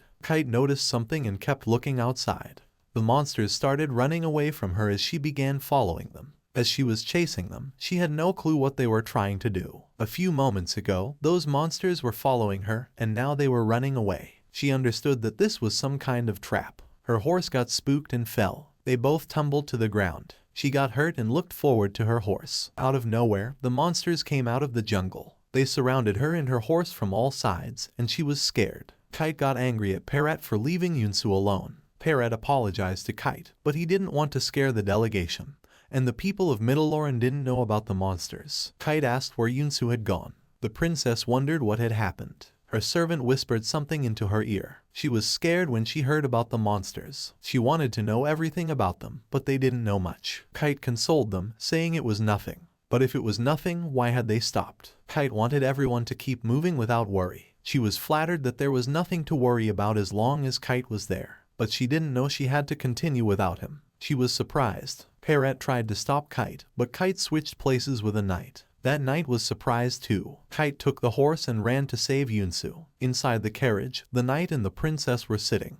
The princess was getting more pissed that Kite had left her alone. In the jungle, Yunsu was surrounded by those monsters. By this time, she was prepared. She took out her sword and confronted the monsters. She began to run towards them, but her ankle was injured, maybe due to falling from the horse. A monster jumped on Yunsu, and she fell down. Those monsters didn't attack Yunsu. Instead, they were sniffing her. She took out her dagger, but the monsters still didn't harm her. She didn't understand why. She felt that the monsters were just sitting there beside her, not harming her. She remembered that back when she and Kite were trapped by monsters, they seemed to be trying to tell her something. The monsters looked at her. She wanted them to tell her what they were about to say. As she was about to touch one of the monsters, a javelin was thrown between them. The monsters got scared. She looked to see who had thrown it. It was a guy who had missed his target. He was not as good as he used to be. He asked his soldiers what those things were. She asked him who he was, and they retrieved the javelin. It was green in color. She understood that it could be him. Inside the castle of Wine's castle, her maid was worried and running, trying to find him. He usually sleeps more than a normal human being, but this time he was awakened earlier than expected. She turned to another maid of the castle named Beth, asking her if she knew where he went. But Beth didn't know where the prince went. The elderly maid suspected that she might be lying to her as she was the one who had cleaned his room that month. Beth just looked at the elderly maid. The elderly maid warned her that things there are no good and she should know it. Beth knew things were not good lately. They had no clue where he went. The arrival was almost there, and they had to get the prince ready before the arrival. The maid standing behind Beth told Madame Uden, the elderly maid, that the gatekeeper told her the prince left on a horse early in the morning to greet someone. Uden was shocked. Where would the prince go to greet someone? The prince was in such a hurry to meet Kite that he took the shortcut to meet him, but he met Yunsu. Yunsu had already recognized that man. His skin was as pale as white, with smiling eyes and golden wavy hair. He was her protagonist. The prince asked her if she was fine or not. Yunsu was busy thinking, so he went close to her, getting her scared. One of his soldiers came running to Prince Wine. He wondered who this lady was. The prince had no clue as well. He thought those monsters were wild dogs, but they were too big to be called dogs. He helped her to lift her up, but Yunsu was injured in her legs. The prince noticed that she was hurt. She must have gotten hurt when she fell. His soldier was about to help Yunsu, but Wine resisted him, and rather, he lifted her up. She was startled. He wanted to take responsibility for any accident that may happen in his area. She was thrilled and felt different than how she feels with Kite. His castle was not far from there, and he wanted to treat her there. But her thoughts about him were exactly the way she made him. But she remembered what Kite had told her about him and his cheating on his wife. She felt uneasy and wanted to walk all by herself. Wine thought she was being shy. Meanwhile, the soldier of his noticed that she was a soldier of the third prince. Wine didn't understand how he got that idea. He noticed the ribbon on her neck and the voice came by saying, "Let her down." Wine looked back. It was Kite standing there. Wine didn't take his words seriously, rather saying they hadn't seen each other in a long time. Kite got angrier when Wine ignored his words and wanted him to put her down. Wine again ignored Kite's words and wanted him to say hello at least, even if they were not brothers from the same mother. Kite got pissed. He knew Wine wouldn't listen easily, so he was about to take out his sword. Wine saw him and put her down, calling Kite a rude person as he ever was. Yunsu ran behind Kite to hide. Wine talked about Kite being the flower knight and also how he was not there without the princess. People would feel disappointed if they got to know about it. But Kite laughed and said about his wife, how his wife divorced him for cheating on her with castle maids. Wine got angry for poking the older wound of his, but Kite kept on poking his wounds, asking if they were healed. Kite said Wine was just trying to vent his depression on other people and not picking a fight with him. Wine got furious at this and had enough. He took his javelin and said he would be ordering a coffin today for him. Kite raised his sword and taunted him, saying Wine would end up in a coffin. Yunsu sensed the situation and had no clue what to do. They both ran towards each other with screams. Yunsu got worried. As they were about to fight, someone loudly told them to stop the nonsense. Yunsu turned to look who it was. A man with big hair wanted them to stop fighting and told them to remember their honors. It was a general. Wine was surprised to see so many familiar faces that day. He wondered why he came there. The general ordered him to lower his sword as it was the royal order. Angrily, he took back his sword. Wine understood that those royal orders were given by his big brother's order. The general just gave them a stare. Yunsu got to know that they were talking about the first prince. Wine wanted to see his big brother as he hadn't seen him in a long time. He wondered if he doesn't get bored inside his castle and why he sends him when he had something. He taunted the royal general that it's a disgrace for him rather than guarding the royal palace. The general got angry and screamed at him to keep quiet. And even if he is a prince, if he said much, then that's an insult to the imperial order and royal majesty. Wine apologized as he was a bit sensitive after his divorce. The general asked Kite to return to his carriage and not to destroy the image of Farason as much as he had already destroyed. Kite was about to return to his carriage and asked Yunsu to come with him. As they were leaving, the general suspected something. He stopped Yunsu and asked who she was. She got scared. He didn't know that Kite had an army. But Kite said that she was just a soldier, that's all. She said she was a new recruit, but the general doesn't remember any new recruit that has been assigned to Prince Kite's castle. That statement made Yunsu even more terrified. Also, the general had never seen her before as well. At that moment, even Kite was sweating on his face, but the general kept suspecting her. She, with a salute, said to the general that she wasn't trained at the military base, but rather a civilian mercenary. The general was shocked that she was trained as a mercenary. She made up a story about how she lost her family to bandits and then started traveling afterward. She heard about recruitment from mercenaries. The general understood the system that the knight captain recently enacted.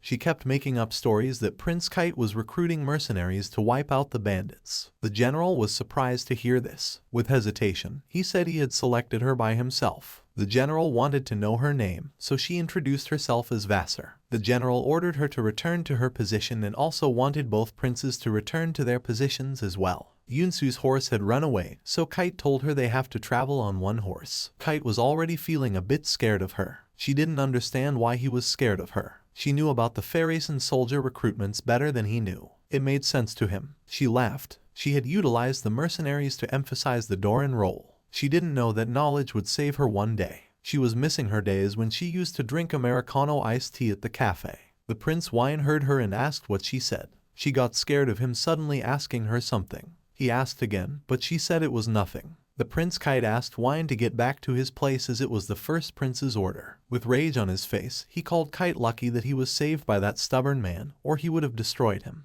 But Kite called him lucky that he was saved. Wine had enough and was about to leave, but before leaving, he told Yunsu that after her hardship as a mercenary, she had to work for that scum. He offered her to work in his castle rather than working for Kite, and whispered in her ears that a beautiful lady like her is always welcome to his castle. She got angry, but with a smile, she appreciated his consideration and screamed in his face that she would like to keep working with Kite. As she turned, her sword hit Wine's legs. Kite was laughing to see Wine in pain, and Yunsu wanted them both to leave. Before leaving, Kite said a last goodbye to Prince Wine and told him to meet him in the castle. He was still on the ground holding his legs while his soldiers were running to help Wine. The soldiers were worried. Wine was angry that he didn't forget about what happened that day. But more importantly, he did hear her correctly. They were riding the horse faster to reach the carriage. While riding, Kite asked her why she didn't tell him that monsters were following them. But Yunsu wanted to take care of things on her own. She wanted to know why he left the princess and came for her. Kite was not worried as Parat was already taking care of it. She was glad that he was not worried about it. He asked her opinion. She didn't know what he was talking about. He wanted to know how she felt after meeting the hero of her novel. Wine was beyond her expectations, kind, handsome,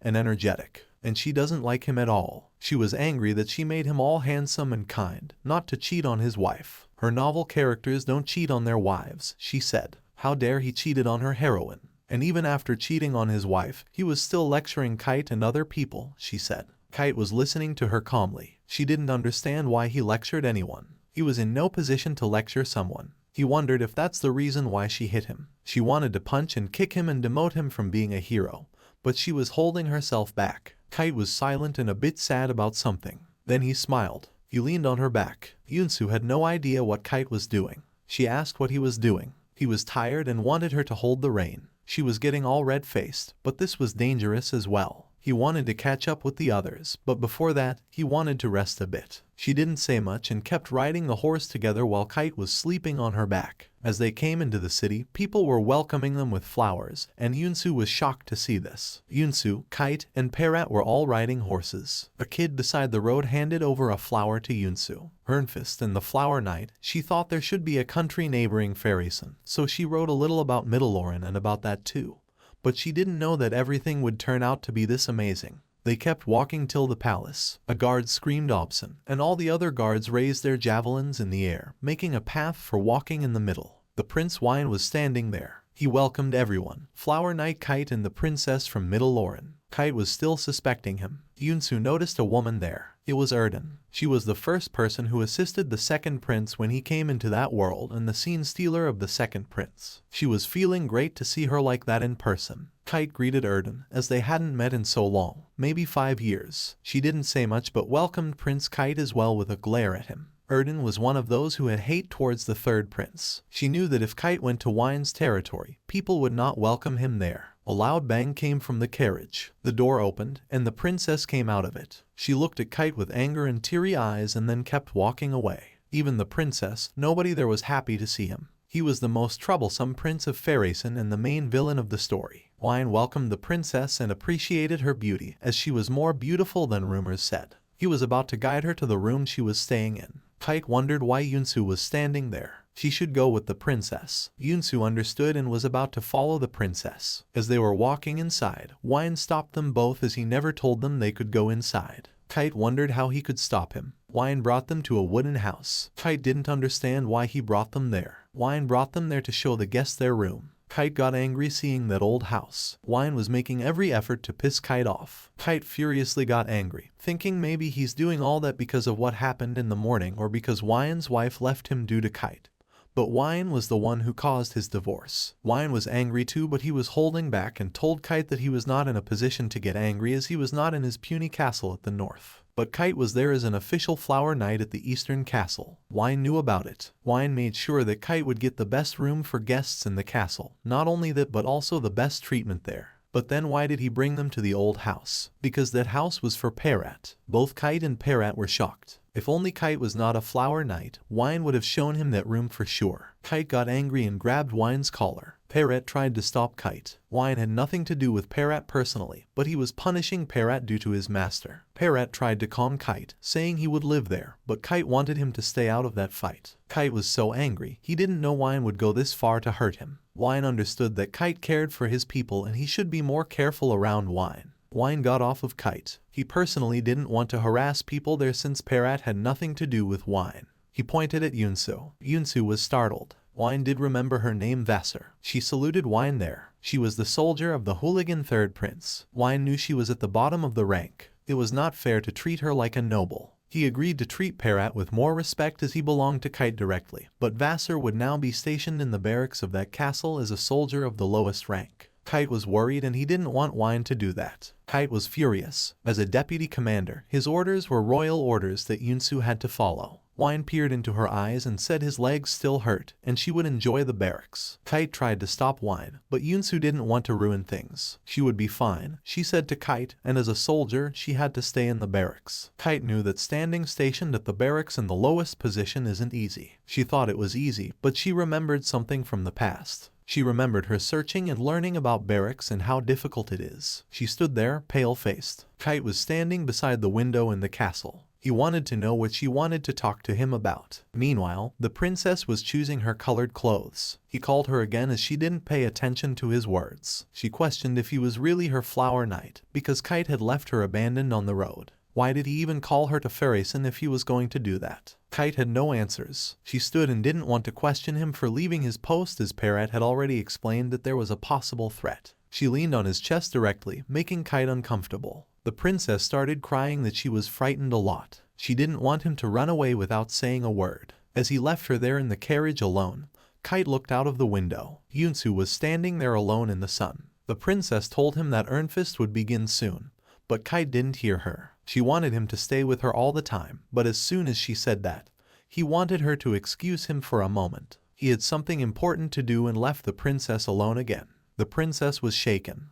At the camp of soldiers, Yunsu was walking like a dead zombie. She was regretting that taking reference from an actual army would backfire on her. A soldier showed her the place she would be staying. That was the tent for the 3rd Infantry. Half of the soldiers in the army were women, and all the members of Squad Glyn were women. A woman there saluted the soldier who was explaining things to Yunsu. She was new there. Her name was Iris Michelle. Iris was assigned to Squad Glyn. The soldier wondered when Yunsu joined. Yunsu made up a story that she joined the army a few months ago. Yunsu was more experienced than her, and they had to stick to their duties during the festival. Yunsu noticed that the girl sat there quietly. She tried to have a look at her, but nothing worked, so she sat there too. She heard a few women talking. A few women of Squad Glyn were wondering that new recruits were there during the festival, and not just one but two. She had no clue who they were and started thinking about how she made the badges.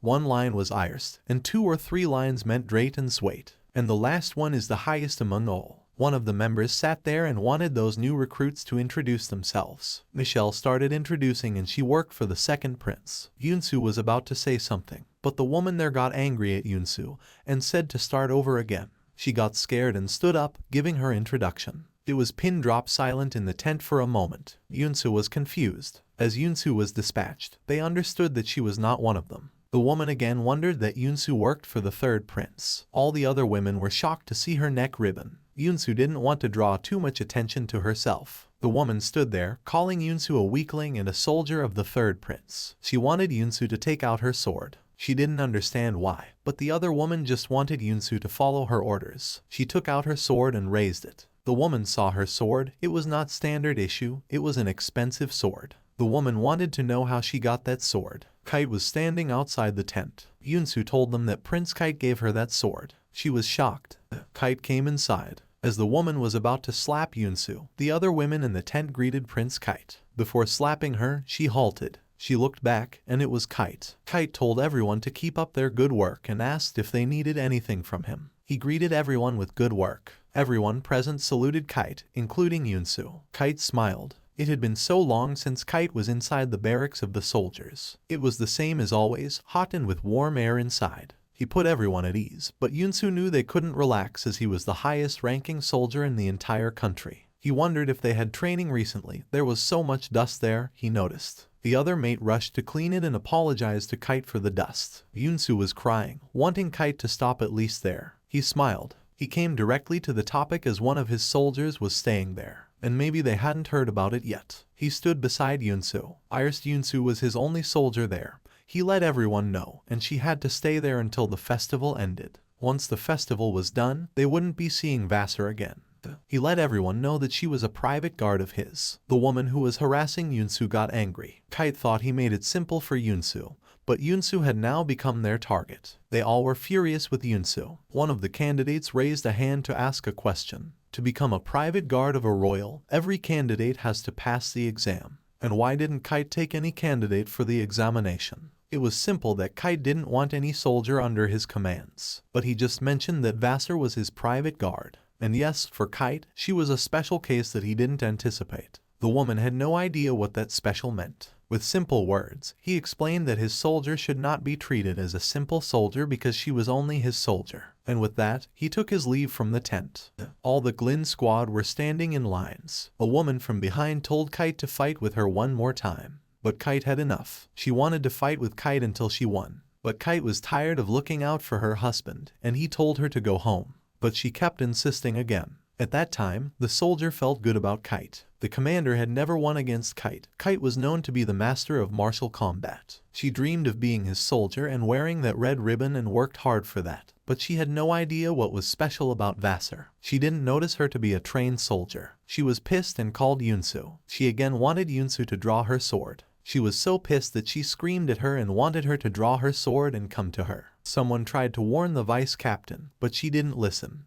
She was asking for a duel with Yunsu so she could evaluate her. She tried to stop the vice captain, but she didn't listen. She ordered to stand at the tent door. A board was stood outside the tent not to enter. Vassar and the vice captain were against each other. The vice captain granted her to attack first. Yunsu was worried how things got so far like this. Someone agreed to be the referee. She ordered Yunsu to take her position. Yunsu had enough and thought, let it be. She just stood there. The vice captain didn't understand what she was doing. Yunsu stood there as the vice captain said to be ready. The vice captain got so furious. She thought Yunsu was mocking her. She ran towards Vassar with a scream and pointed her sword towards her. A man asked Wine if he knew that there were many soldiers in the army. A name wouldn't be enough. Wine remembered her mentioning being from mercenaries from the north. Wine was searching for Yunsu's name in the mercenaries' ledger but didn't find anything. The other soldier knew that it's hard to track down mercenaries. Wine thought all the hard work was wasted, and he was sorry to call his vice commander out of his busy schedule. The vice commander wasn't busy, and he would look into it as a few of his soldiers were mercenaries. Wine felt great. Before the commander left, he mentioned the Americano with ice. The soldier had no clue what he was talking about. Wine knew he didn't know what it was. He finished the conversation sooner. Wine knew a day like this would come. As he might not be the only one who was going through this, he wondered what Yunsu's real name was. The vice president attacked Yunsu. She landed a strike, but Yunsu was able to dodge it easily. The vice president wanted to know how worthy Yunsu was for that red ribbon. She kept attacking Yunsu, but Yunsu was able to dodge each one. She noticed something about the vice president's attacks. The vice president got angry that, rather than fighting, Yunsu kept dodging. The vice president thought Yunsu wanted to protect her face, so she agreed not to hit her face. Yunsu was glad that she was not able to hit her anywhere. The vice president thought Kite's taste was weird. She thought Yunsu had seduced Prince Kite to become his personal guard. The vice president also didn't like that Yunsu wasn't saying much. Yunsu had enough of the vice president's allegations and was ready to show her skills. The vice president grew confident that Yunsu was finally going to fight her. Yunsu landed a strike, making it difficult for the vice president to handle. Yunsu was angry. She kept attacking the vice president, making it more difficult for her to handle the attacks. People were shocked to see that Yunsu was doing great. They didn't understand what their president was doing, as she was getting cornered and, at that rate, she might lose. Kite was impatient, and due to that, she never learned any proper dueling posture, and Yunsu didn't know how to train with a sword either. But during the duel with the vice president, Yunsu noticed that Kite was much faster, and she was too slow. Yunsu defeated her. The vice president fell to the ground. Yunsu asked if she was satisfied or not. She wanted her to stop fighting and looked at the president's hands, seeing cuts on them. She knew that the vice president was making so much effort to take the place, and all of a sudden, she came and maybe took her place. The vice president used her legs and attacked Yunsu's legs, making her fall to the ground. The vice president wanted to keep fighting until she defeated her. She was about to attack Yunsu as she had let her guard down when the lady president came and stopped her. She knew something was wrong when someone was needed to watch outside. Everyone knew that the third prince was really picky, and how did the vice president think Yunsu might not have any skills? The vice president had already lost the duel when she asked Yunsu for a duel. It was a proper duel with a referee, and no one was hurt, so she wasn't going to question anyone. However, she told Sandrine that she didn't promote her for this kind of behavior. Sandrine apologized to the commander. The commander turned to Vassar, telling her it was her fault as well. The commander told her she doesn't care about who she serves or if she has different missions than others. As long as she's there under her tent, she needs to follow her command. The commander ordered everyone to eat. Yunsu wiped off the dust and looked at Sandrine. Sandrine was still angry. At night, Yunsu was walking alone. She was tired as many things had happened to her, and on top of that, she was hungry as well. Her stomach was growling. She felt awkward eating there, so she left in a hurry. Someone called her from behind. She looked and saw it was Parrot. He was worried about her, so he came by to check if she had eaten or not. She was coming back from dinner. He thought she might be hungry, so he brought some food for her. She saw the food and felt great as she was starving. They both sat on a bench. There was chicken, a few drinks, and fruits. As she was eating the chicken, she noticed that the scent and color of the chicken were familiar. Parrot told her that it's the specialty of Fairyson. They cook chicken on a slow roast for a long time. She was shocked that it was rotisserie chicken,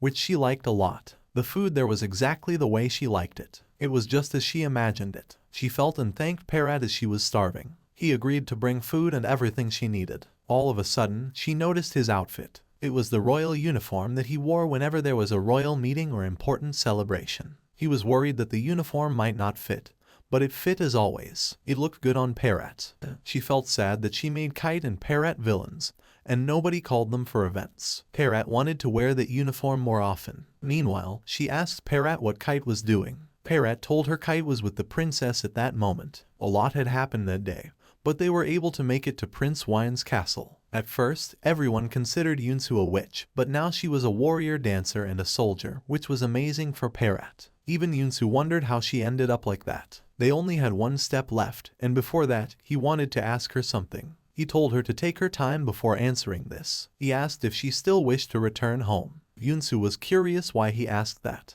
Yunsu was a bit confused with the question he asked her. Parrot wanted to know before she left. Kite had brought her there against her will, and she had wanted to go home since the first day. But was she still thinking about going home? With hesitation on her face, she admitted that she had to return home as she promised Kite to make him emperor, and that was the reason they had come this far. Her words got stuck in her mouth. She wondered if she never came back again after leaving, how would they feel? Parrot was observing her. Yunsu was sad. Parrot confronted her, saying that everyone in the castle, including himself, wanted Yunsu to stay. Yunsu might not have expected that answer. Parrot thought she could stay. If Prince Kite really marries the princess, then there is a possibility that Kite would become the emperor. The princess seemed disappointed, but she still saw Kite quite often. If things went right, Yunsu might not have to go home. But Yunsu didn't like the idea. She was totally annoyed. Parrot didn't understand her. She wanted to go back to her tent as it was late and people might worry. Parrot tried to stop Yunsu, But she started running away with multiple thoughts in her mind about why she was running away.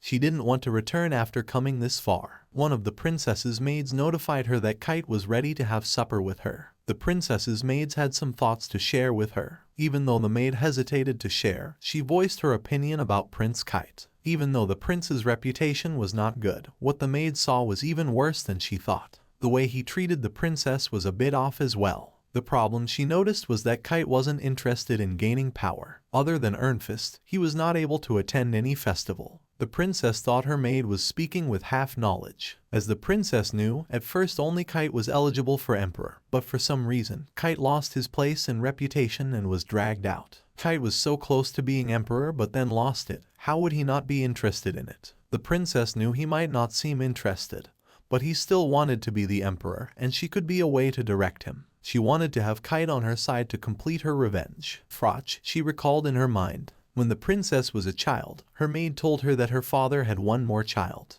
The princess thought the maid must be out of her mind, but the queen had already accepted the other child as her daughter. The princess was shocked that her mother could accept the other girl. She didn't like it. The girl's name was Froch. Her mother told the princess that she would study with Froch. It was the queen's dream to have an older daughter than Statiste. She thought they could get along. Froch was glad to be accepted by the queen. But the same was not true for Statiste, the princess. She slapped Froch. Froch had no clue why Statiste slapped her, as Statiste never wanted an older sister. She hated that someone like Froch could be a princess. Statiste pulled her hair, called her a bastard, and said someone like her shouldn't be allowed into her palace. The princess thought Froch was there to take her place. Statiste threatened her that she would miss the old days and would hide away from her like a rat. Time passed, they grew up. It was time to meet the princes. Statiste was well dressed, but Froch wasn't even paying attention. When Statiste was talking to the prince had his eyes on Froch. He might have liked Froch more than Statiste. Suddenly one day, the prince broke off the engagement between them and chose Froch over Statiste. She was angry that the prince chose that dirty little bastard over her. She was biting her nails out of anger. Statiste planned to tell the truth about Froch to the prince,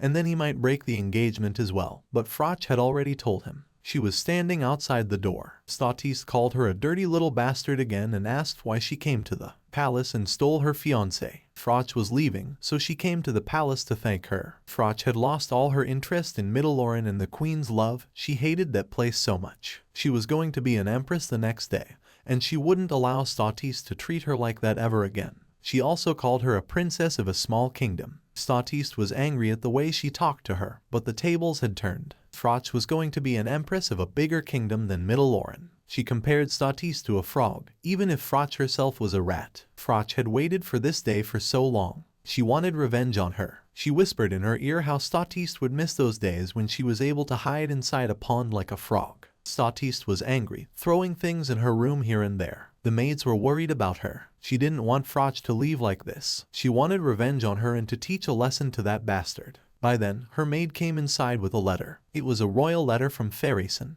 The princess quickly snatched the letter. While she was reading it, she understood that this could be her chance. It was a request from the Flower Knight. She thought she had a chance to take revenge. She planned to be the most beautiful flower in the history of Fairyson. They were both sitting at the dining table. She was drinking tea and having second thoughts about her older sister, thinking that if she could be empress, then she could too. Even if she had to start a war between Fairyson and Vadable, she wanted to take her revenge and kneel Froch down. Kite was done with his meal. As he was leaving, she mentioned that the moon was looking gorgeous that day and wanted to walk along with him. Kite was leaving as he was done and ignored her words directly. She, with no expression on her face, asked him if he had a plan to keep humiliating her like that by leaving her alone. She had no issues if he didn't want to walk, but she wanted him to show some effort and sit there and talk to her. Even though Kite didn't want to, he sat down. She asked if he would like to drink some wine as she had brought some of the white wine that he liked. On the other hand, Kite had no interest in drinking wine as he never drank wine. The princess found it odd as the letter she received from him mentioned that he liked white wine. He wondered when he had told her that. It was clear from the silence of understanding and regret on Kite's face. She understood that it was Perat who wrote those letters to her. She was a bit sad that she had exchanged letters with Perat rather than Prince Kite. While all of this was happening, she had already understood that. He apologized to her for those letters and clearly mentioned that he was not interested in drinking, walking, or talking as the next day was a big day, so he wanted her to rest as well. The princess was angry and slammed her hands on the table. She said that he was dragged out of the castle because he had no common sense. It did feel bad to Kite, but rather he smiled. She thought he was only low in wealth, but after meeting him, he was also low in his ambitions. Kite didn't understand what she was talking about. She mentioned that he had a savior who could make all his dreams come true, and she pointed at herself. But yet he was ignoring her, those hands who were trying to help Kite. Kite smiled and wondered if she must have known his dreams. As she already knew, when the Emperor of Phaerason fell ill, he had 3 sons. The first prince, Otnin, was handling the finance of Phaerason. The second prince was handling the army of Phaerason. But the third prince was the ruler of the barren land that held the old crumbling castle. She questioned him that if people ever tried to raise names for the next emperor, why would they choose his name? He laughed. He didn't understand what she was expecting from him, who has nothing, and what makes her his savior. It was because she was the only daughter of Queen Franca, who ruled over Mittelloren. Kite suspected her statements as he knew she had 2 daughters. Then she accepted that she had a stepsister. He mentioned her name, Princess Froch. She didn't want to go into that matter as she considered her a bastard with vulgar origins. Kite got angry as he was also not really blood related to his brothers. She handed over a scroll to him to have a look at it. Kite saw it, and it was a kind of diagram. She told him that it was a crossbow weapon. Nobody knew about that weapon other than her, the Queen of Mittelloren, and a few assistants of the Queen. He suspected why she was showing that to him. She kept explaining that it could be held in hand and regular soldiers could carry it, or an army could fire 20 arrows at a moment. She smiled with a creepy face and asked him how fascinating it would be to have such kinds of weapons. It could fire tons or maybe hundreds of arrows at once. Kite was shocked to hear the plans. He thought it was just a waste of time. But the princess told him that prototypes had already been developed and were ready for production. She got up and walked to him, telling him that even a single siege weapon is a threat to any country. A small kingdom like Mittelloren can't solo build a weapon like this when surrounded by powerful nations. But Queen Franca had stopped the production as she wanted to maintain peace with other nations. But the princess was ready to hand over the plans to Kite and called him her beloved husband and grabbed him from behind. She wanted him to attack Vadable so they could be finished, and he would get his honor back. She tried to manipulate him by whispering in his ear that he could become king easily with that weapon. Kite didn't say anything. He was just sitting there silently. She thought a weapon like this was a total waste in his hands. But if he didn't have an eye patch, she would have treated him much nicer. Her manipulation didn't work on him. He was amazed at her words and slipped her hands off his shoulder. She fell back. Before leaving, Kite asked her if that was all she wanted to say to him. She had no clue what wrong she did. With her plan, Kite could become king easily. But Kite had different plans and ways to be king of Phaerason. He didn't want to marry someone whom he didn't love. It just disgusted him. She reminded him that there's no love in marriage. A ruler's marriage is itself a promise between 2 countries to trade and cooperate. She called it vulgar, lowly, and peasants who would care about love. He smiled at her because he did care about love, like a bastard, lowly and vulgar person would. He took his leave as he wanted to see someone really in a hurry. Kite went out of there, leaving her alone on the floor. She was in a rage, anger, and frustration. She didn't understand how he dared to humiliate her. She called him a bastard and a beggar. She would not forgive him. The princess was planning to make him regret it while she was crying. Yunsu was breathing heavily after a long run. She sat down under a tree. She didn't want to leave, but she had come this far just to go back home. She wanted to make Kite emperor. She stood up, wondering where she was, as while running she didn't see where she was going. She had to return to her camp faster. A black shadow-like thing passed by her legs. She saw it and was flinched by it. She didn't understand what that was, so she tried to peek into the jungle and saw that it was a monster. She was worried that a monster was inside the castle grounds. If people found out about it, the entire castle would be in chaos and Ernfist would be cancelled. She had to take matters into her own hands. This time she even had a sword, unlike the previous time. She took a position, waiting for it to move. The monster jumped in front of her, making her a bit scared. She was about to finish it off with one blow, but it was a small monster and it didn't do anything. It just stood there. Yunsu was a bit confused about what the monster was doing. That monster was acting like a puppy, scratching itself. Yunsu noticed that compared to other monsters, this one was just a baby. But still, it was a monster and she had to finish it off. The monster was making cute faces and noises. She couldn't help herself. She didn't have the will to kill something like that. Sitting there, thinking about how she could get it out of there, she raised her hands asking for its paw. Yunsu was speechless when it put its paw over her hand. She stood up in surprise, realizing that the creature was able to understand her very well. She thought it could be a coincidence. She ordered the baby monster to sit, and bang, it followed her commands. She was amazed that the monster was understanding her words. She took the monster with her and sat on a bench. She had no clue what it was, even though it was cute when it was small.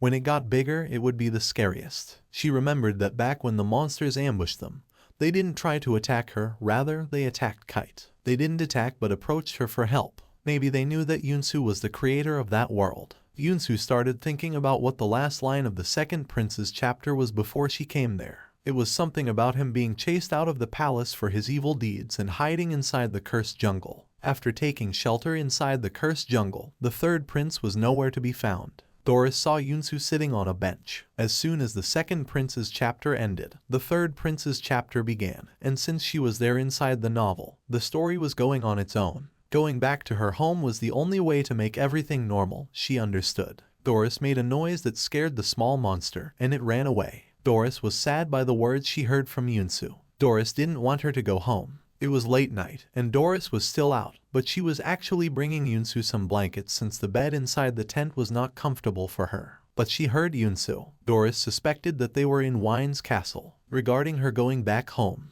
even Doris didn't want Yunsu to leave them. The people of the castle were not prepared for it. Yunsu tried to calm her, but Doris was a bit scared and talked about Prince Kite. She hesitated and asked, "What about him?" Doris was worried about how Yunsu could let Kite go through all of this. How could she just sit back and let Prince Kite marry Princess Statiste when she actually didn't even care? But Yunsu thought it was the best choice. It was good for him to have such a beautiful and lovely wife. She was feeling guilty for leaving Kite alone, but now he had the princess. She still had questions about what the princess liked about Kite, as Kite was a bit angry, with menacing and sarcastic remarks aimed at everyone. But Doris had different opinions. She had been watching them practicing, and she knew that Madame Vassar liked Kite. She screamed at her. It was complete silence between them. Yunsu didn't feel good about yelling at Doris. She couldn't explain anything. She confronted that she didn't want to leave either, but she had to return to her world, go back to her job that she hates, and be with people who love her, her parents, grandma, grandpa, and so on. It had been so long, they must be worried about Yunsu. And finally, she accepted that she liked Kite a lot. But she had to return, make Kite emperor, and change his miserable life. Yunsu got tears in her eyes, so she ran away, making excuses that she shouldn't be out that late. She ran away, apologizing to Doris. Kite was standing behind a tree, having heard every word Yunsu said to Doris. He had no expression on his face. I am very curious to know what will Kite do now. Let's see that in the next video. Don't forget to like and subscribe. Thank you for watching.